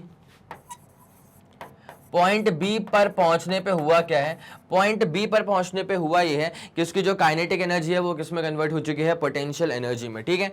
तो now at regaining the height of point B, the kinetic energy is converted to potential energy, the kinetic energy is converted to the potential energy, the kinetic energy is converted to the potential energy. तो kinetic energy क्या होती है अपने पास, वही यार half. अच्छा भाई ये समझना मेरी बात को अच्छे से, कोलाइड करने के टाइम पे वेलोसिटी वाज v1 और कोलिजन के बाद द वेलोसिटी वाज v2। तो ये जो एनर्जी ऊपर जाने की half into mass into v2 का स्क्वायर, ये किस में कन्वर्ट हो जाएगा, MgH2 में, ठीक है। ये वाली जो हाइट है इसको अपन ने H2 नाम देकर के रखा हुआ है। तो अब जो कट रहा है वो कट रहा है, तो M से M जो है वो निपट जाएगा। तो यहाँ पे आप जानते हैं कि जो V2 का स्क्वायर बचेगा वो कितना बचेगा, ट्वाइस ऑफ GH2, ठीक है। तो यहाँ पे देयरफॉर जो V2 का स्क्वायर बचेगा वो बचेगा ट्वाइस ऑफ GH2। जो V2 का स्क्वायर बचेगा वो बचेगा ट्वाइस ऑफ GH2। ये बन जाएगा आपके पास में इक्वेशन नंबर 2। भाई आपको क्या ये वाला फंडा सुप्रीम तरह से क्लियर हो गया? एक बार जरा यहां तक का मुझे कंफर्मेशन दो ना यार, ये वाला फंडा पूरा क्लियर है? यस सर पूरा क्लियर है। चले, क्या पूछा हुआ है अब यहाँ पे? अब ये पूछा हुआ था what is the ratio of velocities of the body just before the collision मतलब V1 and just after the collision मतलब V2। लिख दिया मैंने V1 V2। तो एक काम करो, डिवाइड करो उसको, ठीक है। एक काम करो, डिवाइड करो डिवाइड करो डिवाइड करो। तो रेशियो चाहिए तो डिवाइड तो करना पड़ेगा ना। तो डिवाइड करेंगे फर्स्ट का, शर्माने वाली क्या बात है, फर्स्ट को डिवाइड करो सेकंड वाली इक्वेशन से। तो फर्स्ट वाला मतलब क्या होता है, V1 का स्क्वायर आया था मेरे ख्याल से वहां पे, है ना। तो V1 का स्क्वायर वो भी आ गया था 2GH1, और नीचे आएगा V2 का स्क्वायर और वो आ गया था 2GH2। तो अब एक काम करें, यहाँ पे जो चीजें काटा पीटी में कटे जाएं वो बढ़िया, 2 से 2, G से G, ठीक है। तो अपने पास अब क्या बचेगा, V1, अच्छा रेशियो पूछा था ना, रेशियो स्क्वायर का तो नहीं पूछा था, सिर्फ नॉर्मल पूछा था। H1/H2, भाई H1 था 10 ना, H1 कितना था, अरे वहीं लिखा था अपन ने। तो H1 अपने पास में 10 था और H2 अपने पास में 2.5 था। H1 10 था, H2 था 2.5, ठीक है सर। तो H1 था अपने पास में 10 और H2 था अपने पास में 2.5। तो V1/V2 का जो स्क्वायर है ये अपने पास में आ जाएगा 4 के बराबर। कितना आ जाएगा, 4 के बराबर आ जाएगा। तो जब ये इसका फिर अपन जब रेशियो निकालेंगे ना V1/V2 का, तो रेशियो लेंगे मतलब सिर्फ स्क्वायर रूट ले लेंगे इसका, तो आ जाएगा 2। तो 2 बोल दो, 2:1 बोल दो, it's one and the same thing. ये आपका हो चुका है सवाल जो एकदम डन डना डन डन। अब सवाल में एक और पार्ट था, तो एक काम करो ना तुम पहले, ये मैंने इसके मतलब जो सेकंड वाला पार्ट था उसको मैंने पहले प्रूव कर दिया। सेकंड वाले पार्ट में ये पूछा हुआ था कि रेशियो क्या होगा वेलोसिटी का before hitting and after hitting the ground, ठीक है। तो यहां से मैंने शुरुआत करी पूरी कहानी की, बेसिक जो रिक्वायर्ड थ्योरी थी वो लिख दिया मैंने आप लोग के लिए, और उसके बाद इसका आपने स्क्रीनशॉट ले लिया होगा। उसके बाद फिर यहां पे आप आएंगे तो ये आपके पास वेलोसिटीज का रेशियो भी डन हो चुका है, ठीक है सर, ओके, कोई दिक्कत वाली बात नहीं। अब यहाँ पहला वाला जो पार्ट था ना उसको मैंने 2 मिनट क्यों छोड़ के रखा था, भाई तुम इसको लिख लो। जस्ट बिफोर द कोलिजन वाली वेलोसिटी V1 है और जस्ट आफ्टर द कोलिजन वाली वेलोसिटी को मैंने V2 मान के रखा हुआ है। इसको तुम जरा नोट कर लो, कर लिया इसको नोट, ठीक है। अब एक बात समझना, जो उसका दूसरा पहला वाला पार्ट था ना कि what is the percentage loss of kinetic energy of the body during collision with the ground, ये थोड़ा सा इजी क्वेश्चन है, इसको मतलब देख के ही तुम सॉल्व कर सकते हो, पेन उठाने की जरूरत नहीं पड़ेगी तुमको। कितना लॉस हो रहा है काइनेटिक एनर्जी का, एक बात समझे। 10 मीटर की हाइट से आपने गिराया, ठीक है, और अगर मान ले 5 मीटर वो रिगेन कर लेती, मान तो अगर मान ले 10 मीटर की हाइट से मैंने गिराया और वो 5 मीटर रिगेन कर लेती, इसका मतलब लॉस कितने का हुआ, 50% का लॉस हुआ, ठीक है। एक और एग्जाम्पल देखो देता हूं, मान ले कि 10 मीटर की हाइट से आपने गिराया और वो सिर्फ 4 मीटर ही रिगेन कर पाई। फिर से बोल दूं, अगर आपने 10 मीटर की हाइट से गिराया बॉल को और वो सिर्फ 4 मीटर तक ही रिबाउंस कर पाती है, तो यहां पे लॉस कितने का है, गलती से भी 40% मत बोलना, ठीक है। 40% तो रीगेन कर लिया, जितना रीगेन नहीं कर पाया वो लॉस है। तो भाई 6 मीटर रीगेन नहीं कर पाया मतलब 60% का लॉस है, ठीक है। अगर तुम्हें ये एग्जांपल समझ में आ गया तो अब तो तुम इसमें खेल जाओगे अच्छे से। 10 मीटर की हाइट से 10 मीटर की हाइट से ड्रॉप करा और 2.5 मीटर रिबाउंस कर लिया। भाई जब 2.5 मीटर रिबाउंस कर लिया तो मतलब 25% तो गेन कर लिया, तो लॉस कितने का हुआ, 75% का लॉस हो चुका है, ठीक है। आया समझ में आपको? तो अगर आप चाहें तो पहले वाले पार्ट पे सेल्फ ट्राई कर सकते हैं, कोई दिक्कत वाली बात नहीं है, ठीक है। चले, अगर नहीं हो पाया तो अब फिर उसको मैं करूंगा सॉल्व। तो यहां पे क्या है कि आपको तो निकालना है what is the loss, what is the percentage loss, ठीक है, इन काइनेटिक एनर्जी। इसको अब एक काम करते हैं, यहीं पे करता हूं शुरू, percentage change in kinetic energy. तो वो कैसे निकलते हैं, kinetic energy final minus kinetic energy initial upon kinetic energy initial into अपन कर देंगे 100% से, ठीक है। इंटू अपन कर देंगे किससे बेटा, 100% से मल्टीप्लाई कर देंगे, ठीक है। Now what is the kinetic energy final, what is the kinetic energy final. तो काइनेटिक एनर्जी फाइनल जो है ना, आप जरा गौर करें एक बात पे, टकराने के बाद ऊपर गई थी, ठीक है, टकराने के बाद ऊपर गई थी। इनिशियल की बात नहीं कर रहा हूं, इनिशियल काइनेटिक एनर्जी जो है ना टकराने के टाइम पे वो तो बनी है mgh1 वाले पोटेंशियल से, ठीक है, mgh1 वाले पोटेंशियल से। आपसे पूछा काइनेटिक एनर्जी फाइनल, तो जो काइनेटिक एनर्जी फाइनल है ना वो फिर किस में कन्वर्ट हो जाएगी, mgh2 वाले पोटेंशियल में। आया समझ की नहीं?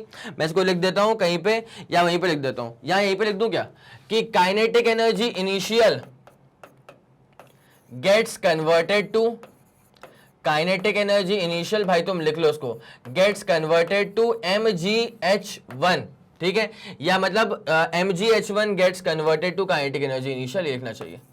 जो पोटेंशियल एनर्जी थी ना mgh1 वाली, वो mgh1, अब लिख लो बेटा, अब लिख लो, भरोसे के साथ लिख लो, कोई दिक्कत नहीं। तुम बोलोगे सर फिर से कटवा मत देना इसको, तो mgh1 gets converted to half m v1 का स्क्वायर, इसका मतलब काइनेटिक एनर्जी इनिशियल, ठीक है। और उसके बाद क्या होगा, टकराने के बाद जब ऊपर की तरफ जाएगा ना, तो अब काइनेटिक एनर्जी पहले है, बाद में बन रही है पोटेंशियल एनर्जी, ठीक है। तो लिख दूंगा कि काइनेटिक एनर्जी फाइनल, इसका मतलब हाफ एम v2 का स्क्वायर, टकराने के बाद की velocity, gets converted to potential energy mgh2, ठीक है। आ गई ये वाली बात समझ में? तो आपसे पूछा काइनेटिक एनर्जी फाइनल, तो वो तो कन्वर्ट हो चुकी है mgh2 में। आपसे पूछा है काइनेटिक एनर्जी फाइनल, तो वो तो कन्वर्ट हो चुकी है mgh2 में। उसके बाद काइनेटिक एनर्जी इनिशियल जो थी वो ऑब्टेन कहां से हुई थी भाई, काइनेटिक एनर्जी इनिशियल वाली ऑब्टेन हुई थी पोटेंशियल एनर्जी mgh1 से। कहां से ऑब्टेन हुई थी, पोटेंशियल एनर्जी mgh1 से। और ये भी क्या हो जाएगा, mgh1 इंटू अपन क्या कर देंगे सर, 100% से मल्टीप्लाई कर देंगे, ठीक है। अब तो आसान है, mg कॉमन निकालो, नीचे वो कट जाएगा, तो h2 माइनस h1, h2 मतलब कितना है, फाइनली कितना हाइट तक रिबाउंस करा, 2.5, h1 कितना है, 10 है, h1 कितना है, 10 है, और h1 नीचे वाला भी कितना है भाई 10 के बराबर ही है, 10 हो जाएगा। और इंटू अपन कर देंगे 100%, भाई मैंने कहा था 75% का लॉस हो रहा है, ठीक है। तो मैग्नीट्यूड तो आएगा 75% ही, लॉस के लिए साइन माइनस का आता है, परसेंटेज चेंज निकाल रहे हैं ना, तो परसेंटेज चेंज का फॉर्मूला ये वाला है। और ऐसे वाले सवाल मैं करवा चुका हूं बहुत बार, अगर मैं आपको याद दिलाऊं ना, तो मैं एक करवा चुका था ऐसा सवाल, जहां पे था कि linear momentum is increase by 10%, now what is the percentage change in the kinetic energy. अगर तुम्हें याद है उसका आंसर तो कॉमेंट सेक्शन में लिखते हुए चलना, ठीक है। तो यहाँ पे लॉस होगा तो ऑब्वियसली आंसर माइनस में आएगा, लॉस हो रहा है दैट वी ऑलरेडी नो, तो आंसर नेगेटिव में ही आना चाहिए। भाई निपटाओ ना इसको जरा, तो माइनस का 7.5 इंटू कर देना 10% के साथ, ठीक है, क्योंकि 100/10 था, काटा बेटी मचाओ 10 बचेगा, तो अपने पास कितना हो जाएगा, माइनस का 75%। इसका मतलब therefore loss of 75% energy occurs. इसका मतलब क्या है, लॉस ऑफ 75% एनर्जी अकर्स। क्या आपके दिमाग में ये वाला फंडा सुप्रीम तरह से क्लियर हो गया? यस सर, सुप्रीमली क्लियर हो गया। तो मैं चाहूंगा कि आप इसका स्क्रीनशॉट ले लें, मैं चाहूंगा कि आप एक बार इसका स्क्रीनशॉट ले लें। हो गया, 3 2 1 ready go, super clear, super done. Yes sir, clearing this up. अब आपको लेकर के आते हैं इसके आखिरी सवाल के ऊपर, ठीक है। A body of mass 5 kg is acted upon by variable force, the force varies with distance covered by the body as shown in the figure. What is the speed of the body when it has covered 25 metre. जब 25 metre की दूरी cover कर ली है तो speed क्या है body का। Assume that the body starts from rest, assume करते हुए चलिए कि बॉडी जो है वो रेस्ट से स्टार्ट करिए। एक बार जरा सेल्फ ट्राई कर लो, बन गया तो बहुत बढ़िया, अदरवाइज फिर इसको मैं सॉल्व करवाता हूं, लेकिन सेल्फ ट्राई तो इस सवाल के ऊपर बनता है यार, जल्दी करना प्लीज। चले भाई अब जरा कहानी को स्टार्टिंग देते हैं। तो क्या क्या लिखा हुआ है, गिवन लिखो, data given, condition to find, ठीक है। तो बॉडी का मास कितना है सर, 5 kg। बॉडी का मास कितना है सर, 5 kg। बॉडी का मास है सर कितना, 5 kg, ठीक है। Is acted upon bye a variable force, इस पे एक वेरिएबल फोर्स लगा दिया गया है, ठीक है। उसके बाद क्या हो रहा है, the force varies with distance covered by the body as shown in the figure. सही बात है, इसमें कोई दिक्कत वाली बात नहीं है। What is the speed of the body when it has covered 25 metre. What is the speed of the body when it has covered 25 metre. इसका मतलब क्या, डिस्प्लेसमेंट हो चुका है 25 मीटर, और assume that the body starts from rest, इसका मतलब you हो चुका है रेस्ट, मतलब इनिशियल वेलोसिटी इज 0 मीटर पर सेकेंड के बराबर। अब उसके बाद क्या पूछा गया, what is the speed of the body, मतलब v पूछा हुआ है। क्या पूछा हुआ है आपसे सर, ये पूछा है v पूछा है। तो एक काम करो ना, टाइम तो एज सच दिख नहीं रहा है, तो हम ऐसी इक्वेशन यूज करेंगे जहां पे टाइम की रिक्वायरमेंट ही ना हो। तो वो कौन सी इक्वेशन है, थर्ड इक्वेशन। थर्ड इक्वेशन क्या होती है सर, भाई थर्ड इक्वेशन होती है v square minus u square equal to 2as। तो अकॉर्डिंग टू थर्ड इक्वेशन, तीसरी इक्वेशन के अनुसार, अकॉर्डिंग टू थर्ड इक्वेशन होता यह है कि v square minus u square equal to आता है 2as के बराबर। क्या होता है, v square minus u square आ जाएगा 2as के बराबर। अब a निकालने अपन एक बार, क्योंकि a निकाले बिना काम नहीं होता भैया, a निकाले बिना काम, अरे रे ये नहीं चाहिए था, ये नहीं चाहिए था, ये चाहिए था, ठीक है। तो v square minus u square equal to 2as। अब एक काम करते हैं अपन, a निकाल लेते हैं। क्या निकाल लेते हैं, a। तो a क्या हो जाएगा, a हो जाएगा v square minus u square upon 2s हो जाएगा। तो what is the final velocity, तो फाइनल वेलोसिटी ही तो नहीं पता। अच्छा एक काम करो, फिर यहां से निकालो ही मत, फिर एक काम करो, यहां से निकालो ही मत, यहां से अपन v निकालेंगे। a निकालने के लिए बेसिक फॉर्मूला अप्लाई करते हैं, a is equal to force upon mass. अरे फोर्स इक्वल टू होता है ना मास इनटू एक्सेलरेशन, तो a क्या हो जाएगा, f अपॉन m। भाई what is the value of force, sir force की वैल्यू है 10 newton. What is the value of the mass, तो सर मास है 5 kg का, तो 2 मीटर पर सेकेंड स्क्वायर का हो जाएगा एक्सेलरेशन। इसको बोलते हैं इक्वेशन नंबर 1। तो पुट कर देंगे वैल्यू किसकी, एक्सेलरेशन की, कहां पर, इनटू फर्स्ट इक्वेशन, ठीक है। तो जैसे ही हम फर्स्ट इक्वेशन के अंदर वैल्यू को पुट इन करेंगे, जैसे ही हम फर्स्ट इक्वेशन के अंदर वैल्यू को पुट इन करेंगे, तो v square minus initial velocity 0 2 into acceleration कितना है 2 इनटू डिस्प्लेसमेंट कितना है सर 25 के बराबर। तो अरे 25 के बराबर, तो यहां पे अपने पास v square is equal to कितना है 2 टू द 4 और 25 से अगर 100, तो v स्क्वायर अगर 100 है तो v कितना आ जाएगा 10 मीटर पर सेकेंड के बराबर। दिल में बसा के रखना, ये रहेगा अपने पास में इसका कंप्लीट आंसर। बताओ भाई, ये वाला फंडा पूरा क्लियर हो गया? यस सर, ये वाला फंडा पूरा सुप्रीम तरह से क्लियर हो चुका है। तो ये थे आपके 10 क्वेश्चंस, मोस्ट इंपॉर्टेंट क्वेश्चंस, ठीक है, work energy and power chapter के। तो उम्मीद करता हूं कि आपको हर एक बात शानदार तरह से समझ में आ गई होगी, हर एक क्वेश्चन का सोल्यूशन आपको डिटेल्ड लगा होगा, कोई परेशानी नहीं आ रही होगी। अगर इस पूरे वीडियो को देख करके आपको लगा कि इस वीडियो ने आपकी हेल्प करी है किसी लेवल पे, तो जरा प्यार बरसाएं इस वीडियो के ऊपर, इसको लाइक करें और सबसे इंपॉर्टेंट बात, इस वीडियो को पूरा फैला दो, शेयर कर दो अपने सारे दोस्तों में, पूरे मित्र मंडल को बता दो कि मैग्नेट ब्रेन्स के चैनल पे प्लेलिस्ट में फिजिक्स में क्या क्या शानदार चीजें ऐड हो चुकी हैं और क्या जबरदस्त चीजें आप तक और भी जल्द से जल्द पहुंचने वाली हैं, ठीक है। अगर आपका कोई भी फीडबैक है या सजेशन है, तारीफ है या बुराइयां हैं या जो कुछ भी है, तो वो आप कमेंट सेक्शन को यूज करके बड़े ही प्यार भरे शब्दों में अपनी सारी बातें मुझ तक पहुंचा सकते हैं। मैं और मेरी पूरी टीम सुपर एक्टिव रहती है, हम लोग कमेंट्स को बकायदा एनालाइज करते हैं कि हाँ भैया ये कमेंट जेन्यून था, इस कमेंट में ऐसी बात मजाक में कर दी होगी बच्चे ने, या जैसा भी जो कुछ है, ठीक है। तो अगर आपका फीडबैक जेन्यून रहता है तो उस पर काम किया जाएगा, दैट्स अ गारंटीड थिंग। इसी के साथ खत्म करते हैं इस पूरे वीडियो को। और जैसे कि आप सब जानते हैं कि मैग्नेट ब्रेन जो प्रोवाइड करता है वो है English medium as well as Hindi medium वाली classes with entire full complete syllabus coverage, CBSE board, Delhi board, Bihar board, UP board, MP board, Rajasthan board और वैदिक मैथ्स क्रैश कोर्स और स्पोकन इंग्लिश। इसके अलावा अगर आपको कोई भी इंफॉर्मेशन चाहिए तो आप मैग्नेट ब्रेन्स के ऑफिशियल वेबसाइट पर विजिट कर सकते हैं। Thank you so much.